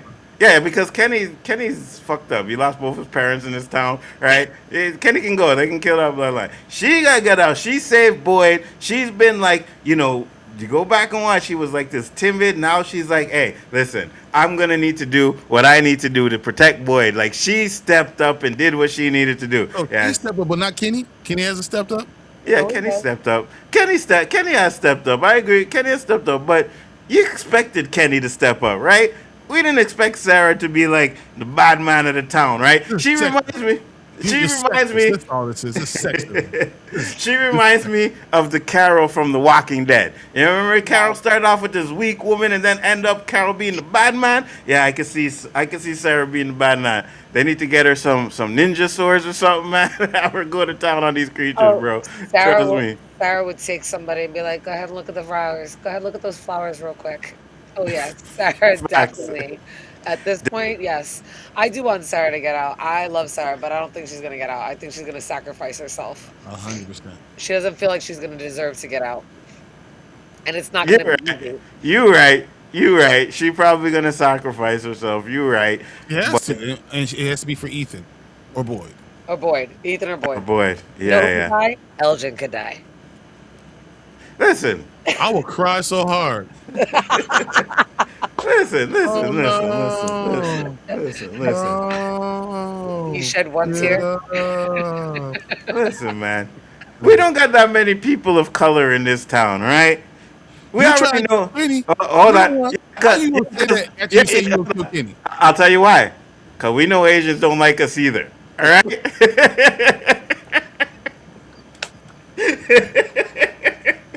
Right? Sorry, Candy. I'm just saying. I'm just saying. You know what I mean? So they gotta go. We gotta keep the brothers together, man. And Elgin is not a brother, so he has to go too, right? He done lost his card a long time ago, right? So him Kenny could be down there stuck in the town dead. They can survive. The rest of the brothers gotta survive, man. You know what I mean? We gotta survive. He said, "Did you show Brian the picture you showed us earlier of Sophie and other people?" No. I'll show him now. Okay, so the reason why I showed this is because, and I said this last night, the end of the episode where they show the man in yellow choking Tabitha. I seen that picture before the episode, like a couple of days ago, and I just thought it was an AI. I thought somebody took when he was holding Jim and added Tabitha through that, so I didn't bother with it. Then when I seen an episode, I was like, oh crap, maybe it was true, right? So I also seen this picture. Hold on, X is very iffy, so I gotta be careful what I show on this damn site. But hold on, let me find the picture. Man, I found this picture, right? And this picture is something they say that Acosta finds. And it's Sophie, a man, a woman, and a child. Let's go. Right? Now, I don't know if it's real. Again, because all this AI crap, and there are a few out there. But I'm like, well, if the Tabitha one was real, this is a possibility that this could be a real picture. So what do you think, Brian? It could be a leak. It makes perfect sense for that's the way they find her out. And then they find all the evidence inside her room. Absolutely. And then she doesn't die. They just can't find her because she's always one step ahead. Absolutely. I do think that is a way that they could figure it out. I'm not sure yet, but yeah, that's the picture that I seen. We get to Victor. Victor takes Ethan and Tabitha into the van, and he's explaining how he survived for 40 years. He's telling him it got lonely, you know what I mean? And then he had to grab like these The dog things. and these teddy yeah. bear. Ugh, man. and he decided dressed to him act like up in Tom his. Hanks and have his own Wilson. Yeah, exactly. He had his own Wilson, and he says, you could talk to them, and we could dress them up as your mom and your sister. Says I couldn't find one for your dad, and then Tabitha loses her mind. Now, before she gets into the good stuff, I want to get your guys' thoughts on this one because we were all cursing at this point. Go I, ahead. I'm I'm not even like I was cursing and flipping the fuck out, but more importantly, like she cut him off, so now I don't know what the third thing was that the boy in white told him, Mm-hmm. and that shit is fucking bothering me, and I'm like, Mm-hmm. "Argh!"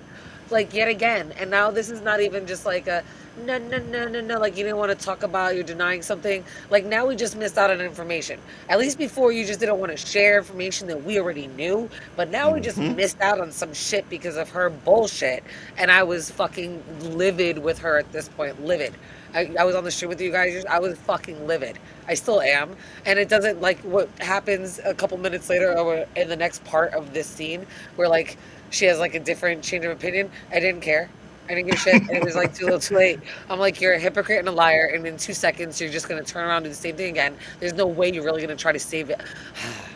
I don't like her. I'm Oh, frustrated. that Puerto Rican came out in this episode. I was like, yeah, there we go. We could tell how frustrated you were at that bitch. And Yeah. I didn't understand what the hell you said, but I felt your pain.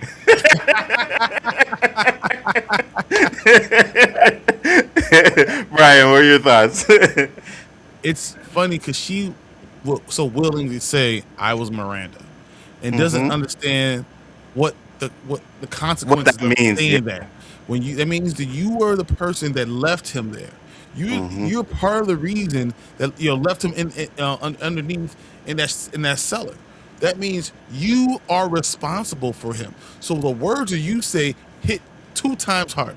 Right. And then you haven't thought about what Ethan asked. Does that make Victor my brother? She makes moves without being thoughtful. That's why everyone's stuck there. That's why she was the worst person to get out from, because she can't make moves and be thoughtful about what she does. Right. Mm-hmm.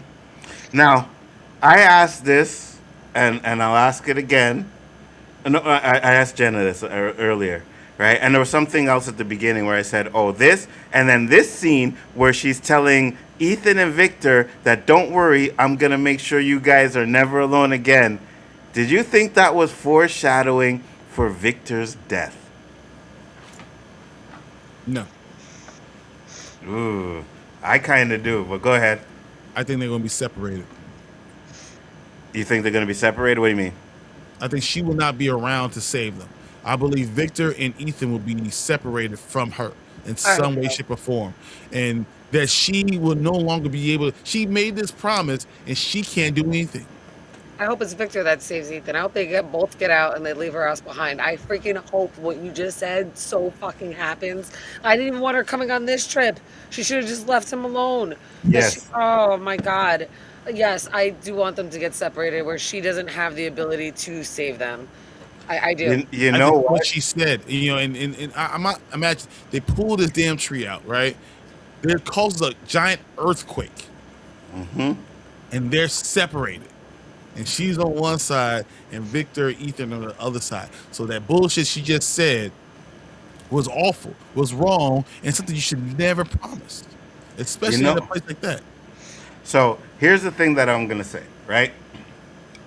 If there was, another child in the town, or there's always someone that survives, I'm gonna say it's a child, right? And they die. If everything repeats itself, that means that child in this iteration has to die, right? And I believe what's gonna happen is Henry is actually going to do it. He's actually going to kill Victor, and then he's gonna realize that didn't make him wake up, and he's gonna kill himself. I will lose my mind watching that, but I can see that happening, and that was the prediction that I made. I think that he will try to kill Victor, and I think he will try to kill Victor. I don't know if he'll kill him or not. I'm hoping like he'll think he'll kill Victor, not wake up, and then go up to the top of Colony House and jump off the roof. Ooh. Or maybe, okay, so let's just say nobody wants Victor to die, right? We don't want Victor to die. But one thing I will say is Victor was supposed to die in season 1. And they changed that shit, right? So I always felt like Victor's time was limited. But let's say Victor doesn't die. Then I'll adjust it to where he does actually shoot Victor. He thinks Victor is dead. He kills himself, and then they do the, CPR on him, and Victor wakes up, and they try to save him that way. I could see something like that happen, but I'm more inclined to think that he's actually going to succeed in killing Victor and realizing that, no, that's not what was happening. I didn't wake up, and then kill himself. Because I did say earlier, and that the two of them were going to die. I said that. I said they were going to die together. So the only two people that I think that could die together like that is Victor and his father. Brian, go ahead. I mean, it's from the bottom of my heart. Like, with all the love I can muster, fuck you, Nzo. I just don't be doing that shit. I mean, come on. Like, bro. Yeah, I'm devastated thinking about it. But you try to do this to Kenny, you try to do this to Victor, you try to kill all of our good characters. I mean, with all the love I can muster, every ounce of it. Fuck you. Okay, we all know that the Kenny is wishful thinking, right? We know it's a wishful thinking thing. We know that, right? I want it to happen. It probably won't, but I think the more logical thing is the Victor and his father. I think that is a real possibility of that happening in that way. And again, I always say I always say it's because I always compare it to some things that happened to Lost, and I know, the Asian couple. What the hell the name was? Oh, Kim, no. Jen, yeah. Jen and his wife, right? They died together. So I was like, if they do some of the same beats, and there's two people that will die together in this town, I think it would be Victor and his father. And I think that's how they're gonna play it out. And trust me, bullshit. You niggas will be on here crying, all right? Crying. Dude, I'm gonna be. Look, it's gonna happen, and I'm gonna literally curse you out while we're sitting there doing. I'm like, fuck you, man. No reason it could happen. Hey, at least Kenny survives, right? Yeah. So there you go. At least Kenny survives. Now I hope they both die. If both situations have no way, and Kenny dies, and that happens with Victor's father, I'll be like, okay, yeah, this is the show I'm talking about. Dude, I'm coming after you. That's it. Yeah, I know. Everybody will be coming after me. They might as well just put Carol Dixoning him and just let him stay. I hope he wakes up. I'm just saying, they might as well just continue on that train. I think Henry's gonna die. I don't want him to. Yeah. He's gonna die. But I really do hope, just like Donna woke up, I'm really hoping like Victor will wake up if it does go that route. Because then I won't be so mad. Mm-hmm. It would make sense if they do it kind of like that too, right? But yeah, I do. We all agree that Henry's gonna die. Yeah. Right? Yeah. There's no doubt about that. Henry's gonna die. Right? So Henry, he's cutting up the food, and he seems to be having a good time. He's appreciating it. Ooh. Bata drops. You see what Blossom said? Yeah. Look Yes. at what Blossom just said. What was that? Look at what Blossom just said. Blossom bracelets. Henry kills Victor, and season 4 ends with Eloise returning to replace Victor. Ooh, I like that too. I do too. I like that. Henry to die. F that. No, Henry dies. Victor lives, and we get fat. We get Eloise. F that. No. Listen, if it's not gonna be Kenny, we gotta have an emotional death, right? It's gotta be an emotional death. Now let's calculate who would be an emotional death. Alice? No. Christy? Not really. She's been there from the beginning. We can go ahead and kill her. It's all right. Yeah, exactly. Marielle? No. No one can give a shit. Right? Okay. So we'd have Kenny, Donna, Boyd. We know Boyd's not gonna die. Boyd's gonna survive until the next season. He'll die in the next season. So it's not Boyd. So all we have is Kenny, Donna, and Kenny and Donna. And Victor, yeah. No one cares. No, but no one cares if they kill Christy. It's like, oh, they killed Christy. Okay. What about Sarah? People don't care about Sarah.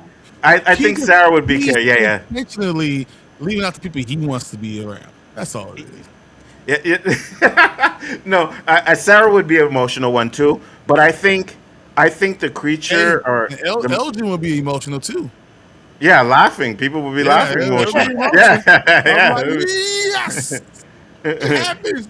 Yeah, exactly. You know what I mean? So that's not. I hope that's not the motion they're going for, right? But yeah, no, I agree with you. But uh, Cool Nerd said Roger died. Laughter, the joy is emotion. Yeah, yeah, Yeah, yeah. it We is. care. Yeah, you know what I Yeah, mean. that's true. I mean, he'll be So, dying. I won't be sitting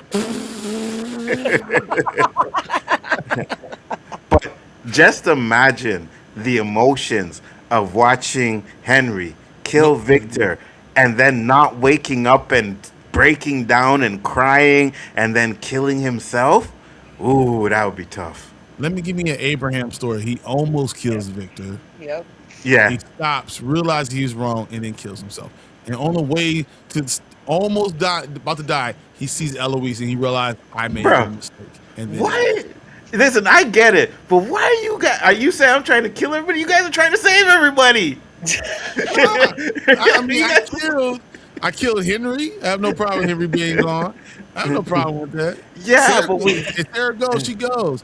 I've no. killed Elgin in every episode of the damn show. 100%. 100%. But we need a death from someone from season 1 that we've been following Yeah. from beginning to the end. Yeah, Sarah's there, but I think Sarah's going to be manipulated a little bit more, right? She Maybe he's going sacrificed herself to live, to get the live. yeah. But next season, not this season. Sarah die next season.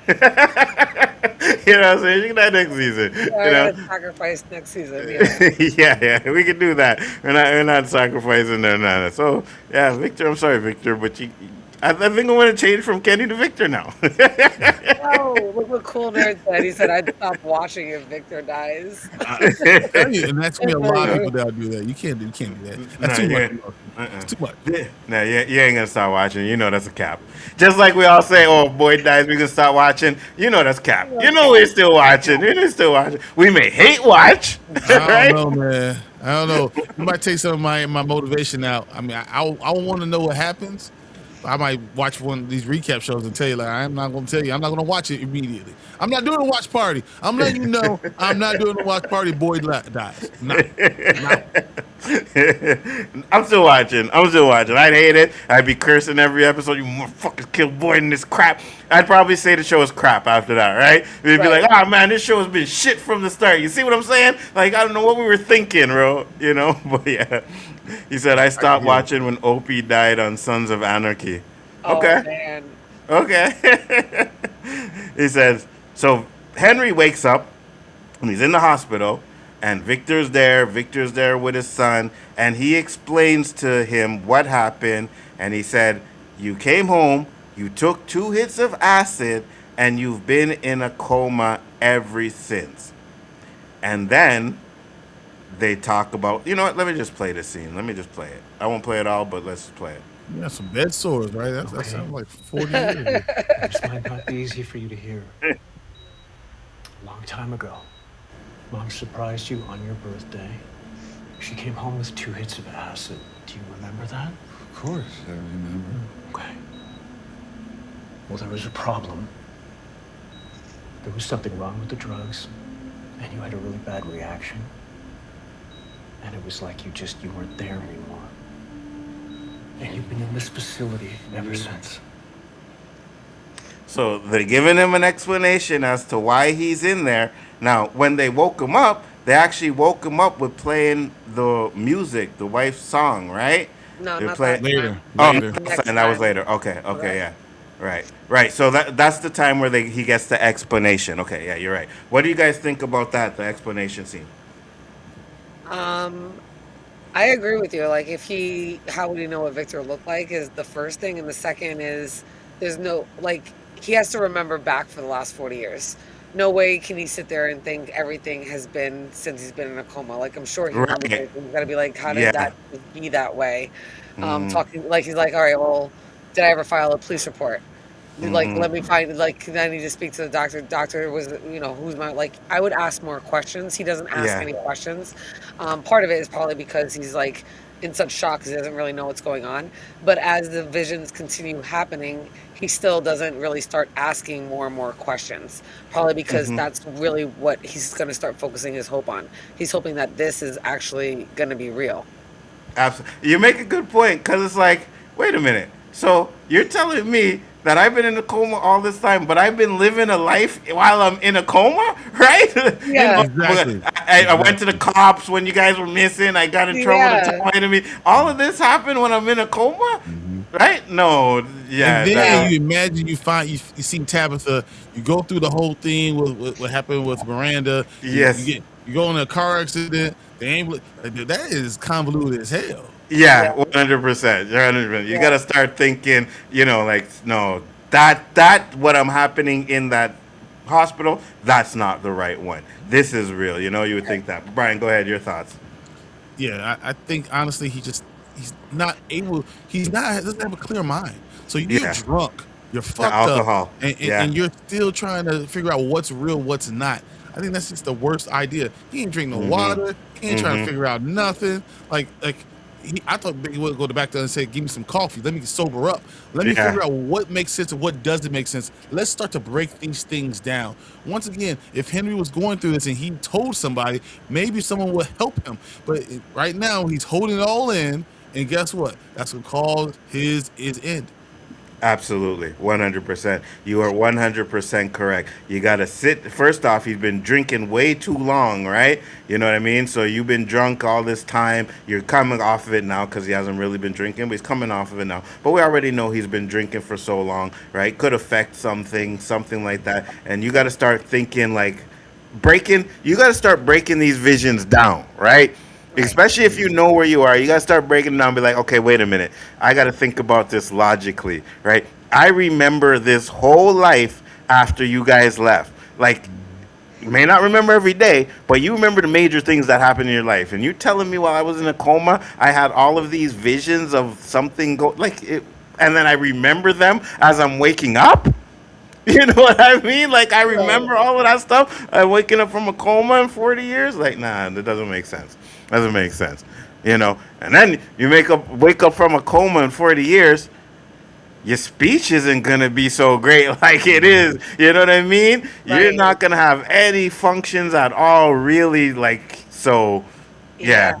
You got to think about those like the things. muscle dystrophy that he would have, and Yes. yeah. And then even the fact Absolutely. that he woke up and found out he had a grandson, that was definitely probably the biggest shock because we've only seen everybody that's already in from. So Yes. to me, that was like the biggest reveal of that scene because we've already seen the hospital scene, right? I know that Yep. the reveal, and we got that exposition of like them trying to like patch in a story so that he can believe it. But the grandson, I thought, was just a cruel, evil twist. It was Absolutely. Sophia's a brother.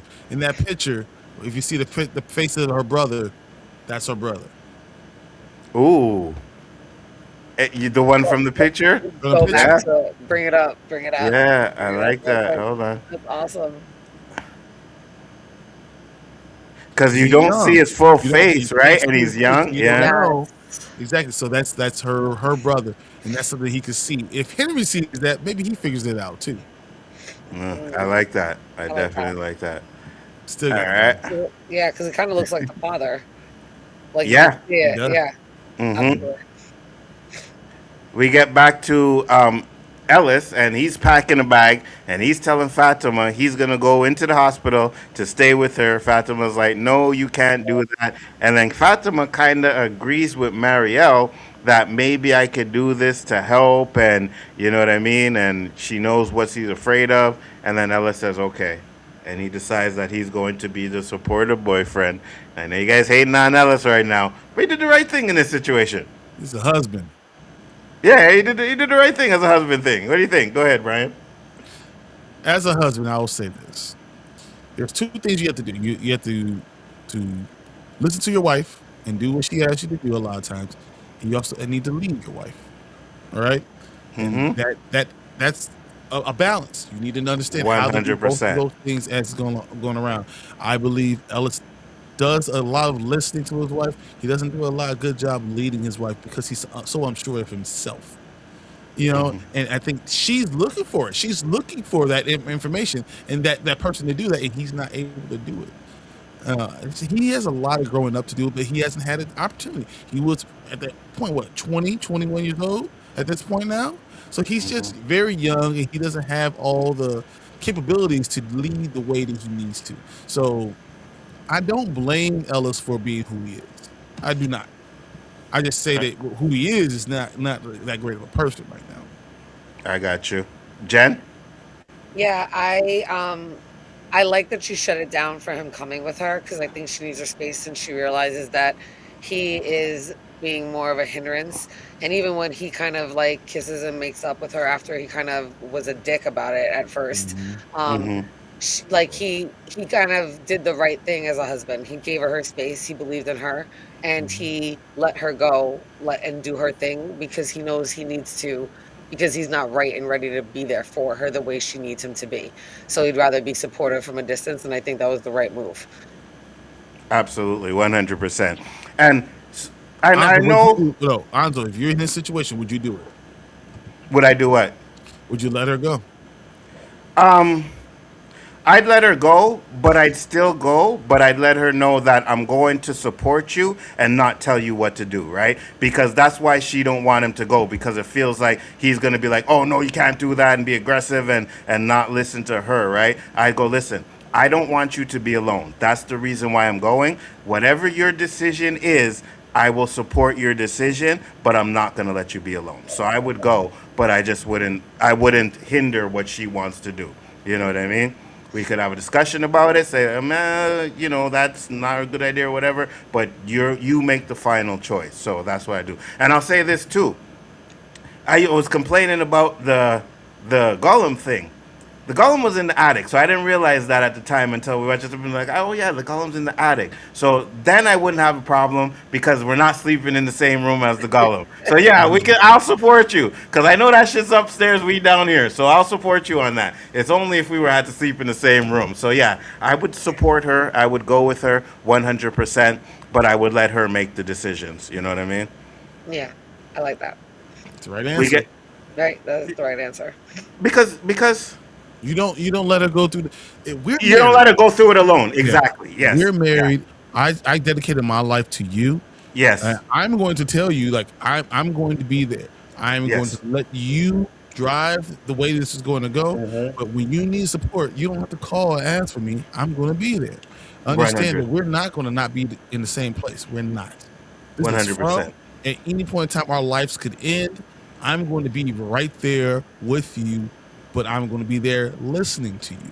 Right, 100%. I'm going to be there supporting you. I'm not going to be there to hinder you or whatever. I'm going to be there to support you. Whatever you want to do, I will be there for you. So I agree with you on that one. I think he could have did a better job with the support there instead of just like, oh, I'm going to let you go. That's when. So you are 100% correct, Brian, when you say sometimes you have to lead, right? As a man, we got to lead. But there's times where we got to let the woman lead too as well. Yes, absolutely. Even if you don't agree with it, there are times where you have to say, you know what? You do what you got to do. I'll be there behind you. She's done that for him. And and both of you are 100% correct. But that's the difference. You guys know the right answer and what to do. He's not capable of that yet. Absolutely, 100%. He's young. And thank God, right? And thank God she's strong enough to do this on her own. Absolutely, 100%. And you are correct, Brian. He is young. We older men, so we know how it is like. We've been through a lot of relationships and know, he has. We've seen all the strings. We know what's going up, the ups and downs. We know what this is. Yes. And I'm 100% for sure there were times where we both tried to lead all the time, and it did not work out properly. You know what I mean? So yeah, you gotta try to dictate what's going to happen. Yeah. Don't do that shit. No, it does not work. That's where Tabitha's no. That's where that shit Facts. Hey, baby, no, you're not doing that. Oh yeah. Okay. Oh, really? Well, stop. Yeah. Oh, really? Right. And then you go to bed and wake up, and she's going to do whatever she planned to do. You, No, you know what I mean? She gone. you go to bed, you wake up and the window's open, and she's at the door. She gone. We get to Christy and Marielle. Marielle's cleaning up the bed, and this is when Christy pretty much gets on her for what she did with Fatima. And at the end of this, she tells her, "Don't talk to her unless you get permission from me, cause she is my patient." That was an asshole move. Like Go shooting on ahead. that card was just an asshole move. Yeah. But so she came in really like, so she didn't really explain anything that was going on with the vitals or whatever she did know at this point. The way she came in was Mm-hmm. just so hard. You've been wanting Marielle to speak up and say something, and Marielle's actually doing something. And in my opinion, Marielle's actually having better bedside manner as a, as a medical 100. assistant because she's listening. So I was really pissed off at Christy at this point. And again, you can just see the divide between the couples. And it's something that Christy wanted and was asking for. And now Mariel is doing that, talking more and helping. And Christy's going to try to pull rank. Like, that was some bullshit right there. And, Mariel kind of had to have the last word. She's like, all right, I'll just keep folding the sheets right here. Mm-hmm. Like, yes, master. Like, it was tense for a minute right there. And then she does that same shit again later on, we're going to see. And I was just like, I just got really pissed off at Christy. And this is what I was like, you got a bad haircut. You wearing that stupid ass jumper. You need to die. When you said she looked like a mechanic, I was dying, bro. I was like, She yeah, does. she Look at actually her. does. Look at her. All she needs is a red rag and some grease on her hands. Facts. Brian, go ahead. What are your thoughts?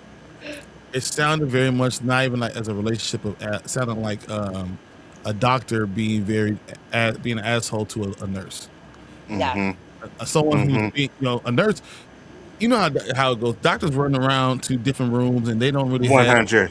don't really have a connection with their 100. their patients, and the nurse has to be there when things go down. The nurse has to be there, and the doctors kind of like to brush off the nurses, and Absolutely. Mm-hmm. that's how the conversation was. It was brushing off the nurse, even though I'm trying to connect to them as a person. I'm there. You're running around to everybody else, but I'm trying to actually connect with somebody, and I feel like that's what she was trying to do. She was trying to say, like, you don't know enough for you to do. These are my people.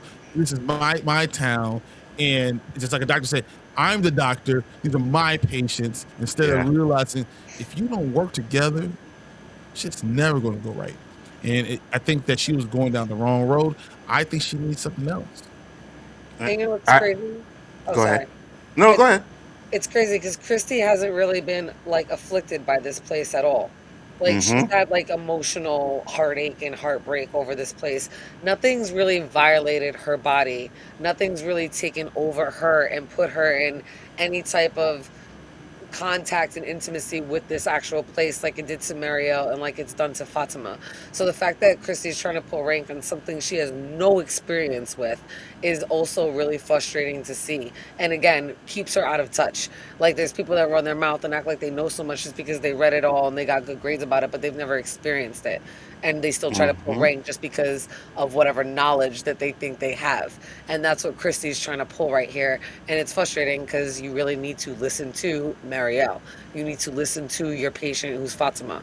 And I don't even know why Fatima is trusting Christy, because bitch didn't believe her the first time. Why you think she's gonna believe Facts. you now? Like, I'd be like, can I switch doctors, please? I like her better. I'm just saying. Facts. The And then when problem with Marielle is that she's still a drug addict, and they all now know. And I think that is something that Christy's holding over her head. She might not have told everybody, but that's something that she has not let go of. She's pretending like she has for the relationship, but I don't think she truly has forgiven or forgotten. it's funny you say that because I know she was a drug addict, but like again, like with the Jade drinking and her the drugs, I don't think she's using drugs anymore. I don't think she's doing it, right? No, Right. that's not the point. This has nothing to do with Marielle. This is about Christy. Okay, judging her because she used to be one. Trusting her, trusting anyone. It has nothing to do with what Marielle did. She used to be this. She's still hurt. Christy, and I tell you, it's their relationship. She's still hurt by all this stuff, And I think she's holding on to that, and I think that's just it's unhealthy. And I think it's something that would have been there anyway. Right. Well, what I think it is, and we talked about this earlier. I think all of this is the man in yellow's influence on the town, right? All of these arguments and all of this stuff is the man in yellow's influence. Now we said I don't believe that the man in yellow's going around dropping his blood and everybody's stuff in there, but just him being there is influencing these negative vibes in the people and having them argue about things that are going on, which I think are kind of not worth arguing about, or just a distension, and I think that the man in yellow has a lot to do with that. Yeah. I would say you're wrong, except for the fact we see that other couple also arguing in Colony House. So like we see multiple couples having that same type of reaction. So Yeah. 100%. Go ahead, Jen. I 100% agree with you. We were talking about that earlier when I was doing the video with Nerdy as F. I felt like I said like Sophia's been going around, and even though she's not physically doing anything like she did to Henry, she has this vibe and this energy, and she's putting that out there, and she's almost like infecting the town with her vibe and her energy, and it's to cause chaos, it's to cause divide, it's to bring on this whole like to pit each other against each other, because that's how you would tear the town apart. It's not physically it's one person like going around like massacring everybody. It's each other going at each other. All the people that love each other certainly turning and hating each other, and like literally wanting to tear each other apart. So you get each couple, each partnership, each grouping to do that to each other. It takes care of itself. You don't need to set like one group against another group. You just have them all turn on each other. Yeah. Look at it. Exactly what you said, because you talk about Julie with Tabitha, and even with Ethan. You talking about Henry is going with Victor. I mean, every iteration except for Boyd and Ellis, because they already had some shit. Yeah, Oh no, it's possible too. You're right. It's possible because they had an issue at the beginning. Yeah, you know what I mean. Good point. Go ahead, Brian. But besides that, every relationship that's there has been more intense. Everyone's having those things, and we're seeing even red shirts have the same type of stuff. So I think they're trying to tell us that she is affecting it. And I think that someone might actually notice it. Yeah, absolutely. I hope someone noticed it. Because we thought that there would be some sort of sign of them finding out, hey, Collector, how you doing? He said, hey, Brian, Nzo, Brian, and Jen. But we always thought that there was going to be some sort of like answer to what the man in yellow was doing in this episode, and they didn't show us nothing about that. But yeah, I hope someone figures it out, man, because that bitch is pissing me off. So now the one thing she says that I like is when he's talking about the terrifying, and she says, oh, well, being terrified doesn't make anybody do anything. Right? I was like, yeah, she was throwing shade back at Christy, and I loved it because Christy was acting kind of weird that way. Now, do you think it's possible that it's only affecting one of the couple or both of them? You know what I mean? Like the negativity. You think it's only affecting Christy, or is it affecting Marielle and Christy? It's both. It's the relationship. Yeah, it's just affecting the relationship. I think one of somebody's gonna have a problem with what the other person is doing. That's how it's gonna get pitted. However, it kind of falls between that relationship, and that's where the tension will come. And then they'll start throwing things against each other and saying shit about each other and throwing things about that have no relevance, just to hurt each other. And that'll continue to divide and grow that hate and animosity between them. Absolutely, and it's very possible that it's using things that it would know, right? Like the things that have been a problem in the relationship, it's enhancing them. You know what I mean? Right. So something like this would have probably not been an issue if they weren't being in contact with the man in yellow. But because he's there and the negativity is so strong, it's affecting, like Brian said, kind of real life issues that they're having, but they're making it a lot worse because of the negativity. I could definitely see that. Like on a normal relationship, you pick and choose your battles. Oh yeah, 100%. I know white wives pick and choose when they're going to go after their husbands for certain things. Husbands do the same thing when I'm going to argue with my wife. I pick and choose my battle. It's possible that she's making it in a way that you no longer are able to do that. Every little thing that's is setting someone off on every level. So that could be what she's doing more than anything. You are 100% correct. Because there have been many times where I was like, this argument's not even fucking worth it. And I'm just quiet. I don't say shit. Like, I just talk, do what you gotta do, because I'm not even bothering with this one, you know? And then there's ones where it's like, nah, I gotta get in on this one, you know? But yeah, you're right. You definitely pick your arguments. Definitely. You were gonna say something, Jen? Go ahead. No, I was saying Okay. I agree. We get to Jade, and Jade is looking at, the map that he destroyed, and then boom, he sees a vision of the hole in the wall, right? The ceiling, and realize, oh, wait a minute, that's the faraway tree, right? So if we pull up the faraway tree, there will be another way to get out of this town.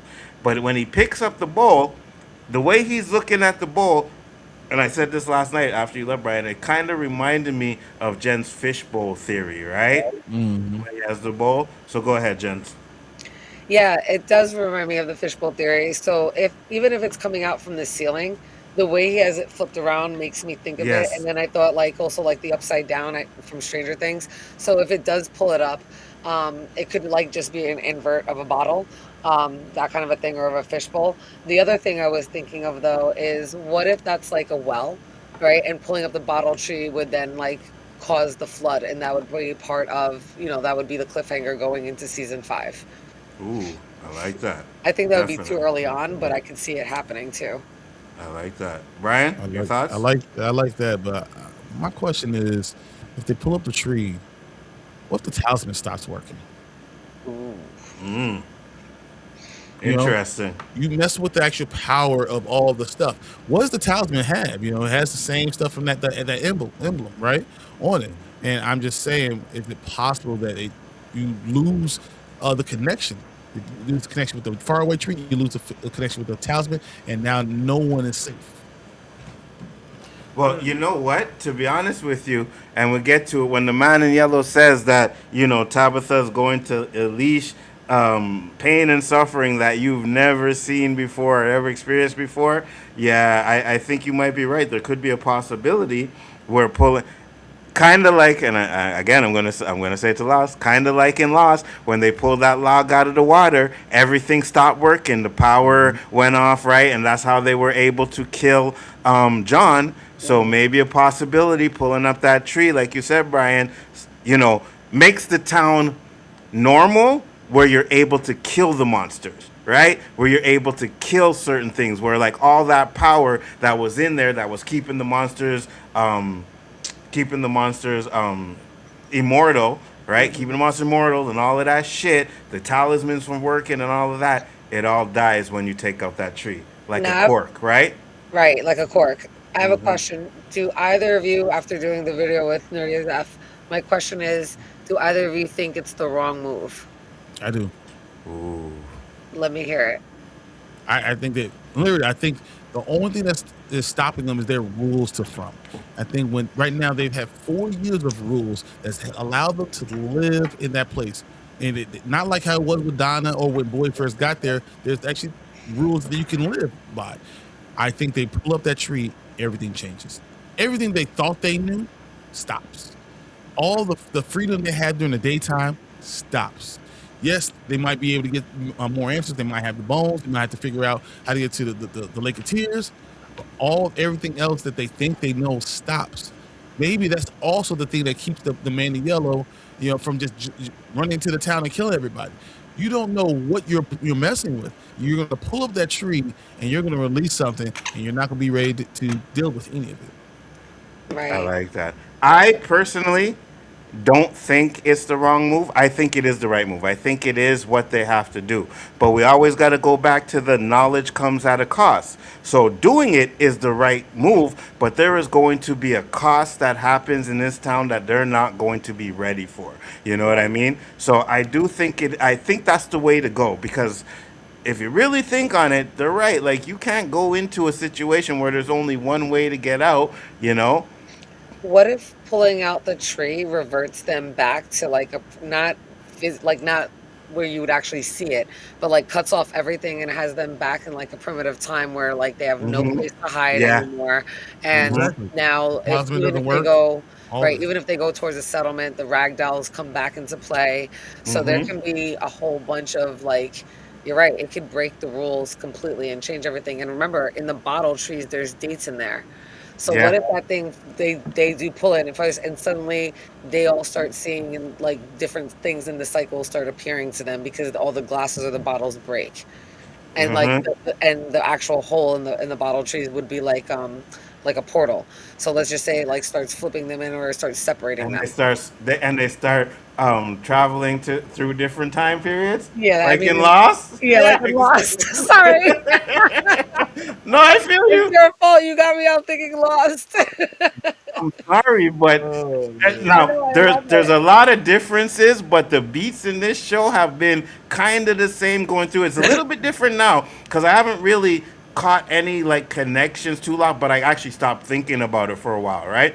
But now Right, I'm going back to certain things like the Henry and Victor dying part, right? The pulling up of the tree. It's the same thing. It reminds me of pulling out the thing out of the water to turn off the island. So there's a lot of things that reminded me of that. So yeah, I wouldn't put it past if they do that and the shit starts flipping through time, right? It wouldn't surprise me. I mean, a lot of people And want to know what and happened in other and cycles, right? That would be a good way to get yes, I was flashbacks just to about see to what say was meant that. for That would be them. the I mean, best. I'm Yes, saying. that would be the best way to get the flashbacks of what was going on in the town if it's flipping through and you don't have to pause an episode to go back to what was going on. You can add it to the story as it's Right, moving forward. So right. yeah, I could definitely see that. Collector, I actually loved Lost. I think Lost was the best show on TV at the Yeah, time you love it. until From. Until From. We get to Boyd. Boyd goes into his office and he's like, "Hey, what's going on? Somebody was in here." And then he realizes that they took the suit. Now, I'm sorry, but they end up talking about, the plan and everything. But the most important part of this scene is who took the fucking suit Yep. Thank and you. why. And You know what I why? mean? So what were No you one guys' is. thoughts? I think one of Go you ahead. guys said it yesterday. Like, no one has taken anything from anybody in all Yep. this time. So, Mm-hmm. and then I thought, like, Sophia Manuel, whatever, so stupid. Like, why would you not cover your tracks? Like, you are not a good thief. Because Boyd said he was scared, like, the suit bothered him, so he put it in the box. When would it be the next time he probably would have pulled out that box to look at that suit? Another couple days, Absolutely. probably. She should have put everything back into place. He would have never known. Yes. Now they Yes. know, 100%. but Boyd is so stupid, he doesn't even think. Kenny starts to think about it, but then Boyd snaps him out, and I forget what else gets distracted. But again, Kenny keeps getting like close to like finding out an answer, like Mm-hmm. getting on the lead of something, and then Boyd or somebody snaps him out of it. But I was so frustrated with Boyd. I'm like, you're just gonna like let somebody ransack your shit like that and ask no questions? Like it's Abs- okay, right? It's okay. I'm like, what is wrong with you? I'm like, where have you gone? 100%. 100%. Brian, what are your thoughts? I had so many problems with this. They literally was back to season 2, forgetting what you're talking about. No Mm-hmm. focus. I mean, that's when after we get from here, we're gonna talk about Tabitha, hearing that whole conversation from Manny Yellow. I bet she don't tell them half of the shit that he said. Mm-hmm. The whole that against it. That's why we're gonna have the calm before the storm, and all hell's gonna break loose in episode 10 because they are going back to not thinking about what the hell they're supposed to be doing. 100%. Absolutely. Now I get it. Jade comes in here and he messes up, right? Because he says, "Hey, forget the stuff, guys. Have a good night. Going to sleep. Good night, Collector. Thanks for popping in. Much See you appreciated." later, bro. He's, so Jade kind of like throws them off a track. But I'd have been like, "No, no, no. Hold on, hold on. We not doing your plan tonight, anyways. So let's talk about that in a bit. Who the fuck took the suit and why? Why would you take this yellow suit? Who took it? What is the point of that? You had the balls to come into my office where I sleep and took that. That is the most important part of this conversation right now. I'm sorry. I get that you found the way out, but no, we need to find out. Because you find out who took the suit, you know who the man in yellow is. Right. They don't know he exists yet. No, I know that, but something is up, right? Because Boyd does say, well, maybe, and Boyd kind of has kind of thinks he's there because he's asked someone to do stuff because of the man in yellow, right? So he doesn't exactly know, but he knows it's there. So the fact that you take that suit, that's what you need to investigate. It don't take a few hours. Go to Colin House. Hey, any of you motherfuckers been in my office? No, boy. All right, right. There's only so much people you can ask, right?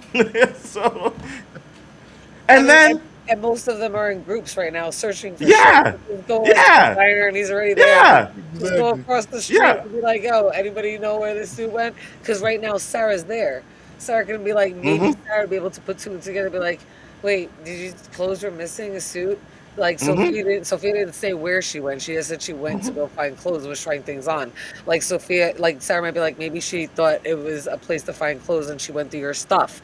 Like not realizing that Sarah's giving that information away. But then she'd be like, oh, the book bag's in my house. We can go look.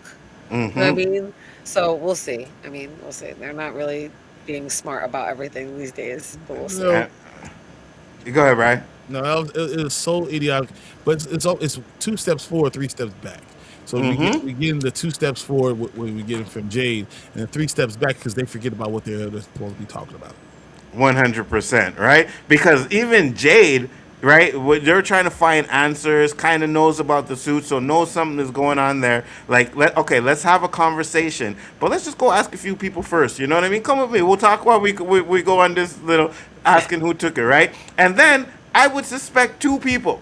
Because I've been in this town for how long, and the only time someone ever came in here was Acosta. I caught her in here, and then now we got this new girl in here, and something's gone missing, right? That'd be new girl. Or Costa. Go ask Costa. Hey, Costa, are you in office? No, I wasn't in there. All right, it's a new girl. New girl, come here. You know? You the shit disturber. But Jade comes in, and he tells them about the bottle tree. He says they need to pull up the bottle tree.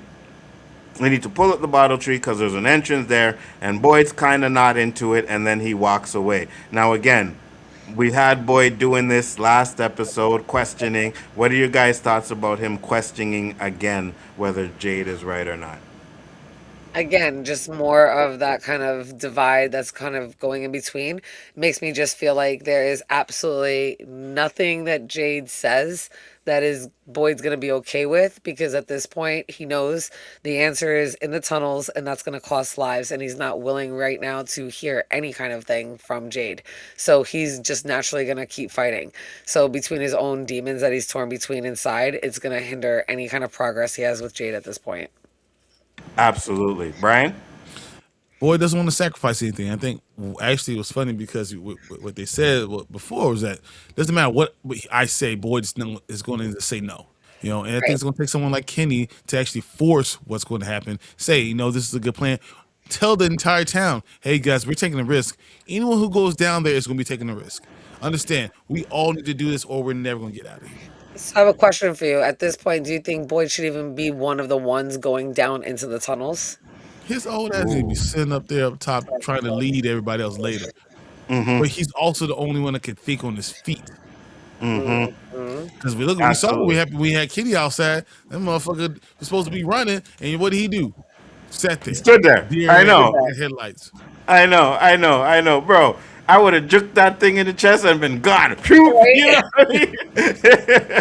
I'd have to look back to make sure I actually stabbed it because I've been gone so fast. You know, did I get it? Okay, I got it. Good. Let's go. You know what I mean? Like, what are we talking about here? We get to Sophie. She gets into the house, right? She goes to the Matthews house. She sniffs the cup. I don't know why she sniffed that cup, but okay. You know, kind of sees her walking into the Matthews house. Nothing. No one sees nothing, bro. Everybody's high off of the weed, I guess. Right? Everybody's smoking because they don't see nothing. People walking around, they don't see nothing. She sniffs the cup. I think that's just to show how weird she is. Wait, whose cup was that? If you go back all the way to it would be from last episode when Tabitha told the kids who she was. I wonder if that was Julie's mug or Tabitha's mug. I'm assuming it's Tabitha's mug. Me too. I'll check that out. We'll see if we could check that out at the end. I wonder if she needed to sniff it to, like, I don't know. Make sure it was their house or something. I don't know. Weird, you know? You know what? Okay. I mean, She knows their house. Maybe I guess to get the scent of the reincarnation, or I don't know. Maybe that. Maybe she has the real scent of the original Tabitha. I guess I don't know. Yeah, Weird. maybe missing the original smell of Tabitha because they were friends, maybe. Yeah. She goes into the room. She sees the pictures, and then she ends up taking the pictures. Then we cut back to Tabitha, and this is when she's talking to Ethan and Victor, and she's telling them it's hard, don't worry, we will get you through this, and you guys will not be alone, which we discussed that part already. But do you think, and I'll say this, do you think that from this point on, Tabitha's going to get some balls? No. Go ahead, I Jim. should know better than to say yes. I mean, you hope she Do does, it. but she's not. Reconsider. She's not. She's not. She's a fuck up. She's not. She's just not. And, like, you know what got me mad in this part? This is the part where she got high on her little fucking high horse and was like, Yes. I have all the answers. And then Mm-hmm. Victor's like, my mom thought she had too. He's like, I know more than your Yes. mom. And it kind of made it sound like she had the memories from all of the Mm-hmm. reincarnate she's been through, all the cycles. And if she got all of those cycles, like of all the other previous reincarnations, all of her predecessors, if she got that flooded information, we as viewers have not seen that. That has not been Mm-hmm. confirmed. But the way she made it sound to them was that she got all of that. Like everybody was building to give her that. Just because she knows what Miranda knows doesn't mean she knows everything. And she really 100. doesn't, she didn't have like the visions, and she doesn't have like this photographic memory where she remembers every single painting from Miranda. Miranda had all the answers. I do not think that Tabitha does. And just because she has some of Tabitha's memories, unless like, I know she keeps saying I have all the memories, but she, I don't think she'd be so doubtful if she had all of those memories like Miranda did to draw everything that Miranda or paint everything that she did. I just don't. I think that she is overshooting her shot and trying to be overly hopeful and positive that they're going to get out because she's terrified and can't see any other way or accept that she's going to be the downfall and the cause of her own death. I agree. 100%. What do you have to say about that, Brian? That she feels bad, and because she feels bad, she's making the promises she can't keep. Yeah. It doesn't even make sense to try to say you'll keep. Mm-hmm. And she's trying to now treat Victor like he's her son. And the truth is, when she's Miranda that was her son, it's not her son anymore. So you shouldn't be trying to take over that type of spot for a grown man. You should be respecting him, understanding where he's coming from, supporting him. You don't take him as your son. And I think that's a problem. I think that's a problem with her, period. That's just who she is. And I think that she's still going to be, she's just a flawed character, but she is the only way that they're going to get home is through her. Yeah. Yeah. I agree with you. Now, I'm going to say this. I'm going to do it. All right. Now, you guys know I don't like Tabitha. I can't stand her. And I'm definitely on your side. So I'm only playing devil's advocate here. And I want to say, yeah, she's going to get some balls. Now, remember, I said I'm only playing devil's advocate because I agree with both of you. I think Tabitha's going to take more steps backwards, right? You are right. She is going to be the reason, or she's going to have to be the reason why everybody gets home. But I think she's going to take a lot of steps backwards before she goes forward in that, We get to Jade. Jade is talking to Boyd, and this is his plan where he says, we're going to pull up the tree. And he gives him the whole plan. And again, Boyd isn't having it. And Jade actually says, whatever plan I gave to you, you weren't going to listen. And then Boyd has visions of Kenny dying, and we see Kenny, Jade, we see Tabitha, we see Donna, and then we see Ellis and Abby looking over him and then throwing up. And then Boyd does his, what the fuck do you want from me? God! What the fuck do you want from me? That's so good. Harold is fire, bro. Harold is absolutely fire. What are you guys thoughts on that scene? I was so happy that he realized it was a vision, and I think it's playing more into the psyche of like the gunshots and what happened with Abby, but even the fact that he was contemplating and counting the bullets himself back at episode 1, just and that could have been him shooting them. for all he Ooh. knows. Yeah. Do you know what I mean? Because he was actually thinking about that. He went to go count fucking bullets to see how many people were in town because he was actually thinking about killing everybody.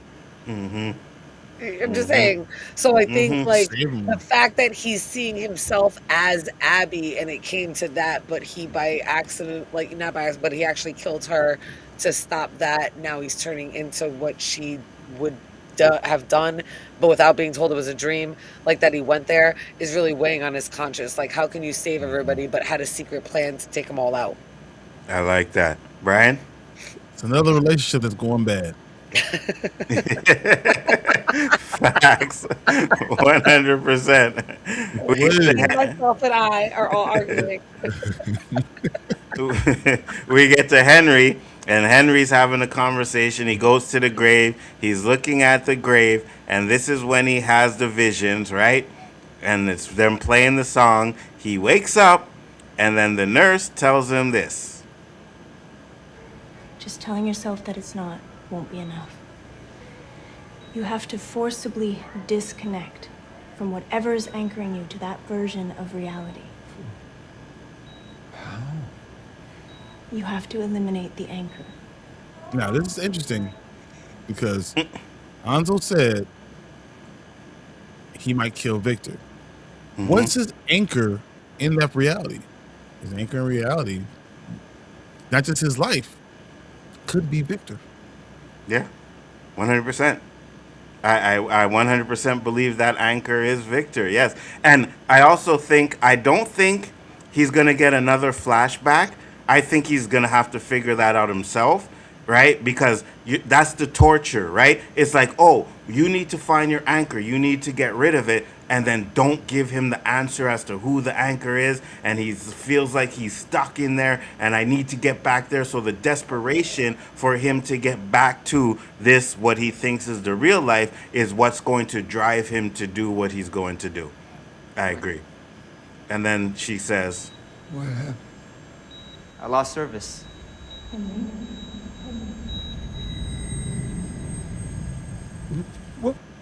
and then he wakes up.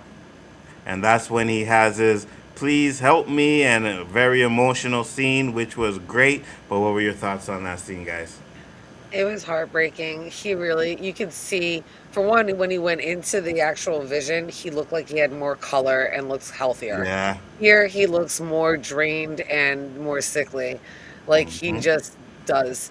So you can just see that this is weighing on him and he's starting to believe it more and more. And not even just believe it, he wants that reality now. Like now that's what he actually wants. So even he wants to just get that back. It's almost like chasing a high. Absolutely. 100%. Brian? People are going to die because of this. Yeah. That's all I can think of. Because of that last thing, people are going to die. Not just someone, but people. And does Henry go through the full Abby experience? Or does Boy kill him to stop him? Just like he did with Abby. Do you think Victor would kill him? Ooh. No. Yeah. Do you think he would try to kill Victor and Victor would stop him and like push him and he'd hit his head back and like break his neck or something? Or fall off the roof or fall off the window or something like that. Or fall off the window without being able to grab the rope, Because it makes sense with kind of foreshadowing what Boyd had to do, and maybe Victor has to do it too, like that. I'm still going with he kills Victor and then he kills himself, but I could see that happening too as well, where he sees it as Victor ends up doing what Boyd had to do. Now, here is the biggest tinfoil hat theory ever. Go ahead. Tabitha walks in and saves Victor and kills Henry. Ooh. Hey, she said, "I'll never leave you alone." Ooh. That would mean Tabitha had some balls, and I'd be right. So good. I like it. I like it. I don't see it happening, but I like it. I don't see it happening either. That's why I said huge tinfoil hat theory. Tabitha actually saves Victor from Henry and kills Henry just like she killed the ragdolls. Facts. So we get to Christy and Marielle, and they're having a conversation. They're checking Fatima's vitals, and Fatima is showing. Yeah, go ahead. I want to hear what the vitals were again. Yeah, I'm gonna play that for sure. for sure. So we get to Fatima, and she's kind of actually agreeing with what Mario's saying because she's asking questions. Maybe I could do this, and Mario's saying, "I think of a couple of things we can do." But Christy ends up telling her, "Listen, I need to talk to you," and this is what she tells her.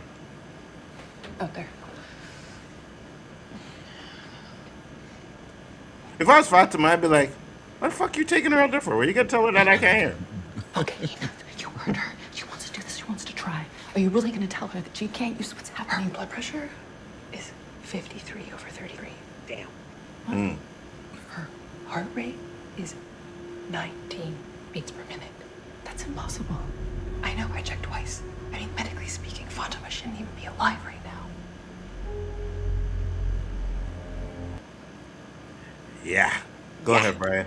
19 beats per minute is basically what you do when you're in a very deep sleep. Mm-hmm. Okay, so that does go back to the theory that possibly that was Smiley's beats per second while he's asleep, because they're in the deep sleep during the daytime. During the daytime, they were alive during night. So that's one thing. 53/33 is literally half of the recommended blood pressure. Mm-hmm. So it goes back to the idea what we and Jen talked about one of them being dead, one being alive, is sharing the actual blood pressure between two bodies. Mm-hmm. Mm-hmm. So that in itself kind of tells us there's going to be a whole lot of ish going on, and I don't think we're going to go to season 5 with both of those guys. One of them is going to have to go. Interesting. So you think we're losing Christy or Marielle in the next 2 episodes? Yep. Okay. I would not be surprised if it's Christy. She can't run fast, so maybe she'll trip and fall. Well, we know white people trip and fall in these horror movies all the time. So I get you. Like, oh no, ooh, just a tree, Go ahead, Jen. What are your thoughts of this scene? Yeah, I agree with what we were talking about earlier. It was shocking when I heard that. And then, of course, the immediate theory is she's turning into a monster. But I do like what Brian was cooking earlier, and I'm completely on that with it's definitely a half and half thing. I do think that she's special and different. Because I think she's changing things a little bit differently, even though so far maybe not, but I think she's on the path to doing something that's different that the Manuel is not expecting. At least that's what I'm hoping for Fatima. Mm-hmm. Just like, like they're doing things that are different right now, like with the bones, like that's like Manuel's like, we're going to get to that scene soon. But I feel like Fatima is on that same path. I think that she's going to wind up doing something different that was not expected or done in any of the other previous cycles. 100%. So, okay. So I always think, and I said this earlier, before that, I think she's going to be turning into a monster, and I can agree with that. But I can also agree with they're taking the vitals of the creature and not Fatima, because at 19 beats per minute, you gonna die. You know what I mean? Like Fatima, if she doesn't get necessary medication or whatever, pacemaker, and I think the only way you can fix that is through a pacemaker, she gonna die. You can't sustain life on that. Not enough oxygen is getting to your vital organs and stuff like that. So you can't sustain your life like that. So either she's turning into a monster, or like you said, it's the Smiley's vitals that they're taking. Now, the only reason why I think she's turning into the monster is because of the veins on her stomach. I think that's a physical representation to show that it's not just the vitals of Smiley that they're taking, and that she's actually changing into something, And I also believe, yes, it happened when she connected with Smiley, it happened, but I think the fact that she gave birth to Smiley is, incubating, whatever. She gets Smiley and boom, it's activated, and now she's turning into a creature. Because there's one thing that, and this isn't something from the first episode, we haven't seen this creature again, but there was a black one. Oh yeah, that came down the stairs of the colony. Yes, yes, there was a black one. We never seen that creature ever again after that episode, but there was a black one. So it's possible that this is how she became one of the creatures, right? Like Right. Fatima did, because she's not part of the original 14 or whatever. So Right. Do interesting. you, Could do you you see? think? What? I'm sorry. No, go ahead, Brian. I was gonna say, can you see Fatima possibly becoming immortal? That you're saying she's dead, that she's dead, but now she's immortal as long as she's in from. And Fromville, yeah, 100%. Which Yes. means Ellis will have to stay with her. Absolutely, Mhm. absolutely. Go ahead, Jen. Do you think that the veins are going to continue to grow, or do you think they're only going to spread if she continues to connect, or like only when she connects with Smiley will they spread? So I think she's going to be a part of the plan, right? I think she's going to connect with Smiley while they're doing the plan to get the bones, and that's going to affect it even worse with her, right? Mhm. And I think that's where the sacrifice is going to come in with her. It would be one of the smartest ways to, have a creature on your side some sort of way. We don't know how far she can control Smiley, but if she can control him enough where she has him fighting the other creatures, then because mortal can't kill him, so she's fighting the creatures, keeping them occupied while they do their plan. So I could see something like that happening. Yeah. Get to Boyd. Oh yeah. Oh, so no. First we get to Tabitha. Tabitha goes in the house. She hears the phone ring. Right. She answers it, and it says, What do you want? Come to the RV, or I'll hurt Julie and Ethan. "Come to the RV or hurt Julie and Ethan." And she goes, right? Right. Now, if you never picked up the damn phone, you would have never known to go. You would never spoke to this thing, and it would have had to find another fucking way. So don't pick up the phone. That's all I'm saying. Go ahead. Yeah, so I was more surprised that she even answered to begin with. I'm like, what the phone's not even fucking connected anymore. Like it got slammed and put on top of the fridge. I'm like, so Yeah. she knows she's going to. So maybe you're right. Maybe she gets balls because she knows, and the way she responds with "What do you want?" She doesn't hmm feed into the Thomas bullshit at all. So it does show that she's getting a little bit of balls. So I was kind of like, all right, because I'm glad she answered the phone. That's what she's supposed to do at this point in this clown. I'm just saying, if this was a different type of horror movie, then no, you don't answer the fucking phone. But Facts. they're in from and they're trying to find answers, and she's talking about wanting to save and help. Then you answer the phone, and you don't buy into the bullshit, which she did not. You actually like, what do you want? And then you have to follow through. So she did have balls, and it was brave to go. And the man in yellow actually says that to her. He's like, I'm surprised you came. You threatened my kids. She should have come, of course. Brian. When I threatened my kids, I wasn't answered. Yeah. I got you.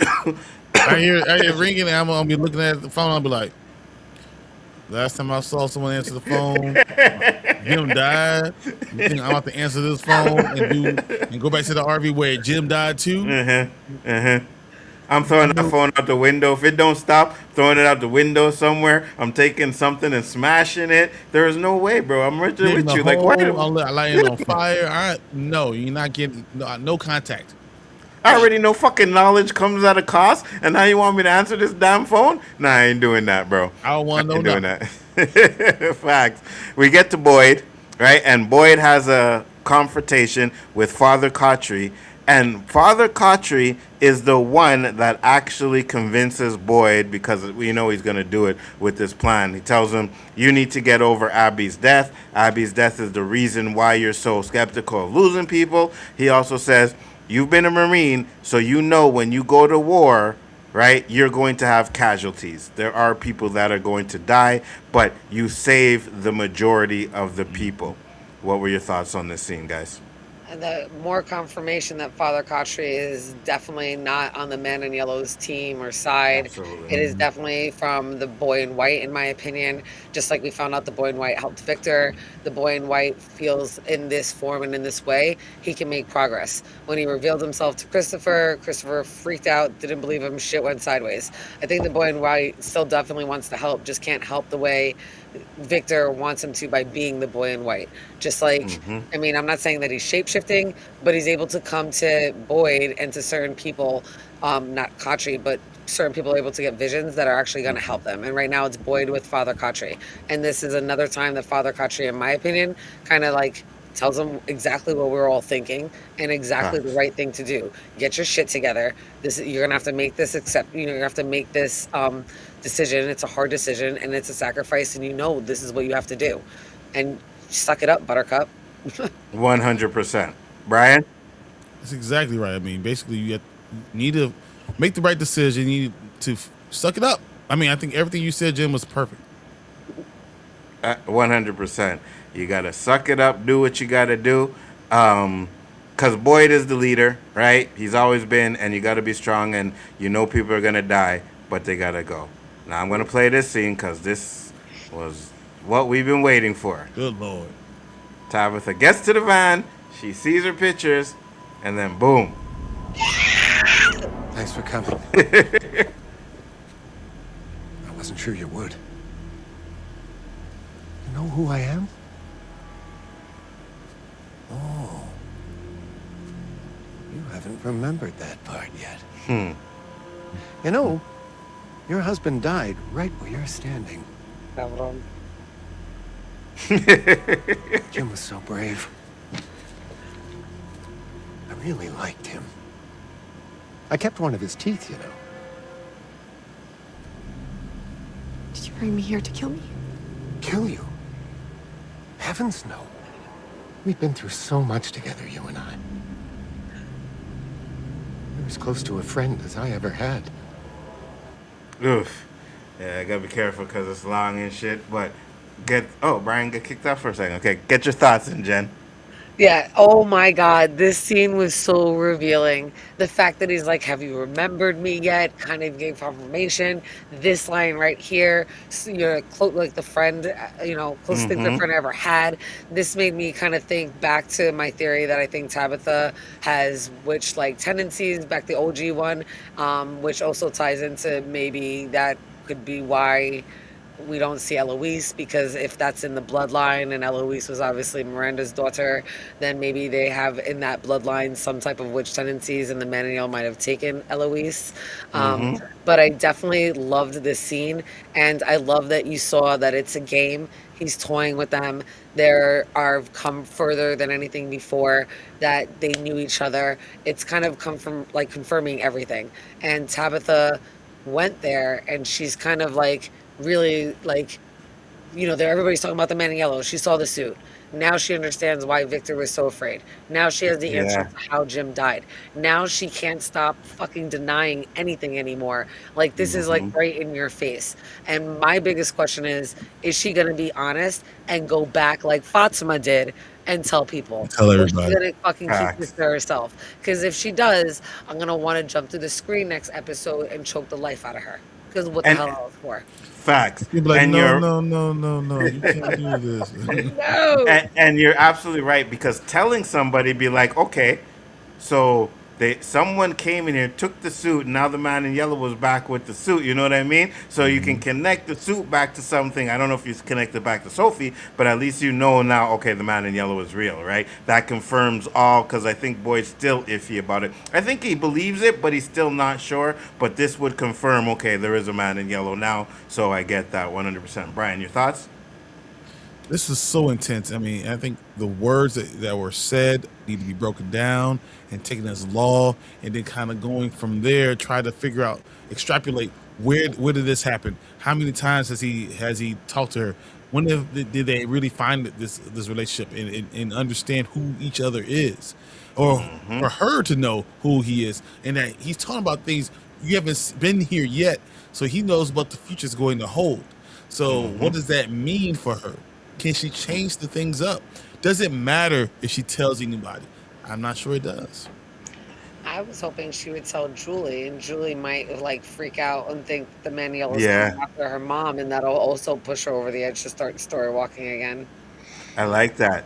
And notice, okay, so we go back to the man in yellow when he met Jim, and then go to this when he meets Tabitha. Totally different. With Jim, he was very aggressive. Jim, you shouldn't have been doing that, right? With this conversation, he's like, thanks for coming. You know what I mean? Do you remember me? Right? So the conversation that they're having is more of a you used to be my friend type of conversation. And I'm kind of thinking, like I said, I think the man in yellow again was like a man of a man of the cloth priest or whatever, cult leader or something like that. I also believe that maybe Tabitha and Jade were like his closest people in that cult, and they are the ones that actually turned on him, and he was not expecting them to be the ones to turn on him. You know what I mean? So a lot of this has to do with torturing them because we were friends and you turned on me, because that's the conversation. Feels like the conversation he's having with them is like a friendship type of conversation. You know what I mean? Oh, I agree with you 100%. That sounds dead on. Because that's exactly what he says to her, too. It's not even how it seems, it's how it seems, and that's what he says. And that just begs the question, if that's the case, then is she the one that made the deal and like kind of just dragged Jade along with her? Because they were married. Absolutely. Is she the one that bit the apple? Very good point. You're as close to a friend as I ever had. You and Jade, you're doing so well this time. I wouldn't dream of killing you. Not yet. Don't touch me, motherfucker. You know what I mean? Then why am I here? You're here because you're about to do something you've never done before. We've played this game so many times. But the notion of you digging up those bones, you may have finally found the key to setting those children free, to bringing your own children home. Or you're about to unleash a type of suffering you can't even begin to imagine.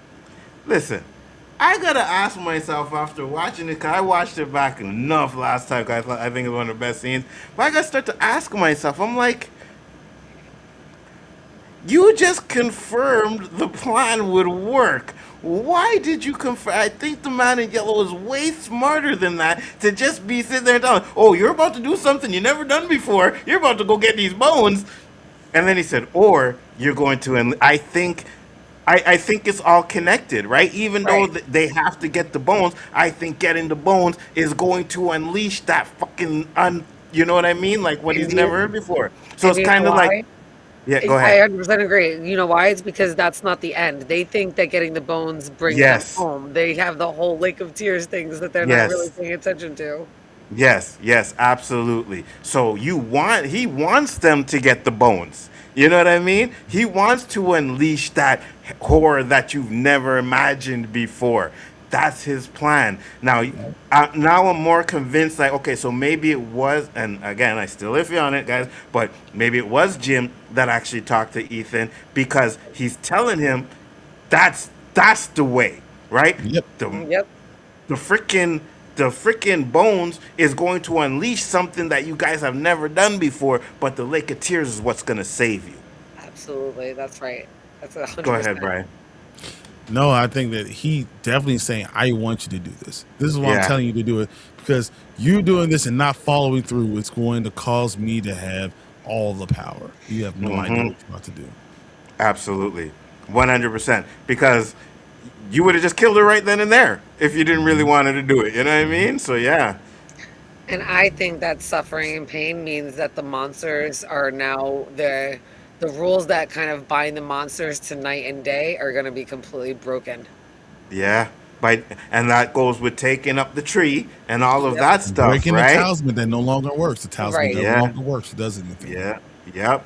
Pulling up that tree is probably going to bring a horror like you've never thought before.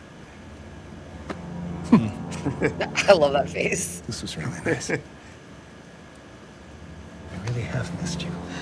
See? I'll see you soon. And then he leaves, and then Tabitha breaks down, and that's the end of the episode. Guys, what are your thoughts on the end of that episode? Man, you knew it was going to stop right there and leave you on a cliffhanger. Because I know. you did it. I just wanted more. And he just walks off so casually. I just thought this episode was phenomenal. Again, I just need to know, is Tabitha going to tell somebody about this. I hope to God she continues to have some balls and say something. Seriously. Like, that's the only, like, oh my God. Please say, please go to Victor and be like, I believe you. So, fucking say something. I swear to God, you better say She something will. to somebody. Hey, Jen, Julie, she's gonna Victor, say something. Boyd, alguien, por favor. No, she's definitely gonna say something. She's like, no, no, no, no, no, no, no, no, no, no. She needs to stop. Oh my God, Dios mío. Brian, thoughts on that? First off, the man in yellow is menacing as shit. That is 100. crazy. That is a real villain. That's what makes a show like this so worth watching. Yeah, Tabitha's gonna fuck it up. 100%. Because we talked about Tabitha having balls, right? She had enough balls. I know he threatened her kids and stuff, but she had enough balls to pick up the phone, give her attitude, and then go there. But now seeing him could probably break her to where she's like, oh no, I'm not gonna say anything again. You know what I mean? So yeah, and we always thought that Christopher was the one in the reincarnation that didn't want to do it, right? What if it's Tabitha in this one? Because Jade seems more into going down, getting these bones or whatever. But now, what if this makes Tabitha be the one to be like, oh, maybe we shouldn't do it or something like that? I don't know, man. I just hope not. No, you're right. I think the roles have switched in this one because Jade Mhm. does seem like he's the one that wants to get out right now and is trying everything. And he's the one that has no fucking kids right now. Like, he doesn't even have something Facts. to live for. Like, she's got 2 old kids. Like, if anybody should want to get out for, like, especially to get their kids out, it would be Tabitha, you would think. But in this one, the roles are definitely different. They're Absolutely. reversed. Let's get the grades and watch this trailer and call it a night. Grades for the episode. Go ahead, Jen. 10 out of 10. I loved it. Amazing. Yeah. Brian. It's come on. 11 out of 10. Let's go. 100%. I said every episode's a 10 out of 10. 8 and 9, 9 and 10 are going to be 10 out of 10s. I ain't even seen them yet. So let's just put it that way. Absolutely. Let's go to this trailer. Maybe if you look close back. Oh God. Ooh. She knows her. Yes. Maybe she's the secret fairy. Maybe if you look closer. Oh God. Oh shit. The guy in the yellow suit, he's back. When the sun comes up tomorrow, I want to be ready to put shovels in the ground. Look at those bones. What do you want? You know what the others are doing? Hey, buddy. Hey, Victor, come on. Hey, Do you like games? Uh-oh. I love them. I'm playing so many right now. Fuck. Oh my God. Ah! Well, we get Clara back. Oh my lord. Oh my God, Okay. Play it again. I'm sorry. Play it one more time. Oh my lord. Do you know who I really am? Maybe if you look closer. Do you know who I really am? So hold on. So she You know is what really a plant. She is something in there. Oh my God. We found out Claire's a plant from the beginning. Oh my God, Brian, we gotta find it because we have so many streams where we talked about Clara being a fucking plant or something, and I think this just confirms that. Or something for even the boy in white. She's something. Yeah, I think That's she's why. a secret fairy. The secret fairy from Ethan's story. Oh that my was supposed to God. come back and help because she's always popping up. Oh my God, I think she's something. The point is she's fucking something. Yes. Oh my God, we're gonna Yes. find out what Clara finally is, or at Do you least. know who I really am? Maybe if you look closer. Oh God. The guy in the yellow suit, he's back. When the sun comes up tomorrow, I want to be ready to put shovels in the ground. Tabitha at least tell them. Yeah. There we go. So that's good. Yep. Bones. What do you want? You know what the others are doing? Hey, buddy. Hey, Victor, come on. The tree. Yeah, the About tree. the He's tree. telling them. So wait. The bottle tree. The boy in You- white does you- not want the bottle tree pulled up. Yeah. You guys might be right. Maybe pulling up the tree is not the way It's to not go. a good thing. That's Yeah. Are doing? Hey, buddy. Hey, Victor, come on. Do you like games? I love them. I'm playing so many right now. I'm playing so many right now. Uh-huh. Each player, like each couple, is definitely a That's different breaking game. up. Yeah. Breaking up. But what are all the Absolutely. and Kui kids are back. We And haven't what seen are them they in a minute. pointing at? And what does Elgin see on the? I knew that camera. We all said that camera was gonna come back Mm-hmm. into play. He found a Yeah. Polaroid in the. Oh wait, he's in the diner. And it's Has the a Yes. picture Polaroid in the that we're talking diner. about. Ooh. It's I the thought of, picture you're talking about. That's Sophia. that's the picture with Sophia. Yep. The one that Yes. you said you saw. The one that you Yes. saw in the beginning. That's what that is. Ooh. You're right. You're 100% right, Brian. Oh shit. Hold on. Oh, At first I thought it was a frame. No, it's a Polaroid. It You is. can yeah. see the white edges Yeah. here, and Yep. on the top, of course, is white, so you can't see it. But you can see the white edges here. It's in a box. Go back to his to see Yeah, hold Cookie. on, hold on, hold on. Ah! It's a Oh, where are Polaroid. you? Where are you? That's oh my god, that picture is real. Oh my god, the picture is real. The box. Look at the box. Yes, it's the It's an same old box. box. It's Oh an my old god. picture. This is what's going on. I'm telling you. We all thought it was gonna be a Costa that finds it. It's Elgin with his one eye. Wow. He's trying to get back into the cookout. I'm With telling you, that he's one eye. slowly trying to get back into the cookout. He wants a rib.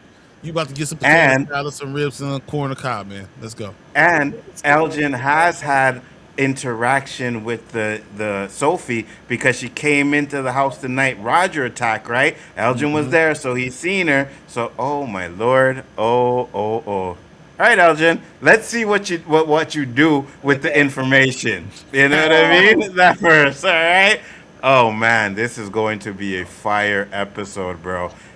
Wow, this is some of the stuff we always been waiting for. And I can't wait. Yeah, go ahead. That's gonna be two people that are gonna know who she is. Yes. Clara and And Elgin. Elgin. But I can't wait to find out what she's doing with Elgin. And then we have the Victor stuff too. So we got to see what happens there. Because Boyd's holding him back and he's screaming. So it could be something with his father. So we'll see that. But Either that or it's something to do with the tree. with the Yeah. tree. Yeah. I feel Like, probably. like, like he's trying to stop them from pulling up the tree. So Yes. yeah. I like that. All right, guys. That's it for the night. We are excited for the next episode. Jen, tell the people where they can find you. You can find me on Nerdy AF. You can find me on Sci-Fi Vision, on Real Cinema Therapy, and also right here on Big Afford Entertainment. Absolutely. Brian. Hey, you can see us tomorrow here on Big and Four Entertainment, The Devil in Silver. I have some thoughts. I got some thoughts for Jen. Cannot wait to talk about it. I won't tell until tomorrow. Absolutely. We'll keep all of that together until tomorrow. We do it on stream for the first time. I am Big Afford Entertainment. Make sure to check us out tomorrow. Then on Tuesday for the Chaos stuff. And then on Wednesday for the OOC stuff. So we got stuff going on. And then next week, we do Rewind on Saturday. But Saturday night, we will be back with the watch party for From. And this is episode you do not want to miss. Facts. And don't worry, we won't sing like we did. Well, I can't promise that. We probably will. We sing. Guys, peace out. See you on the next one. Bye.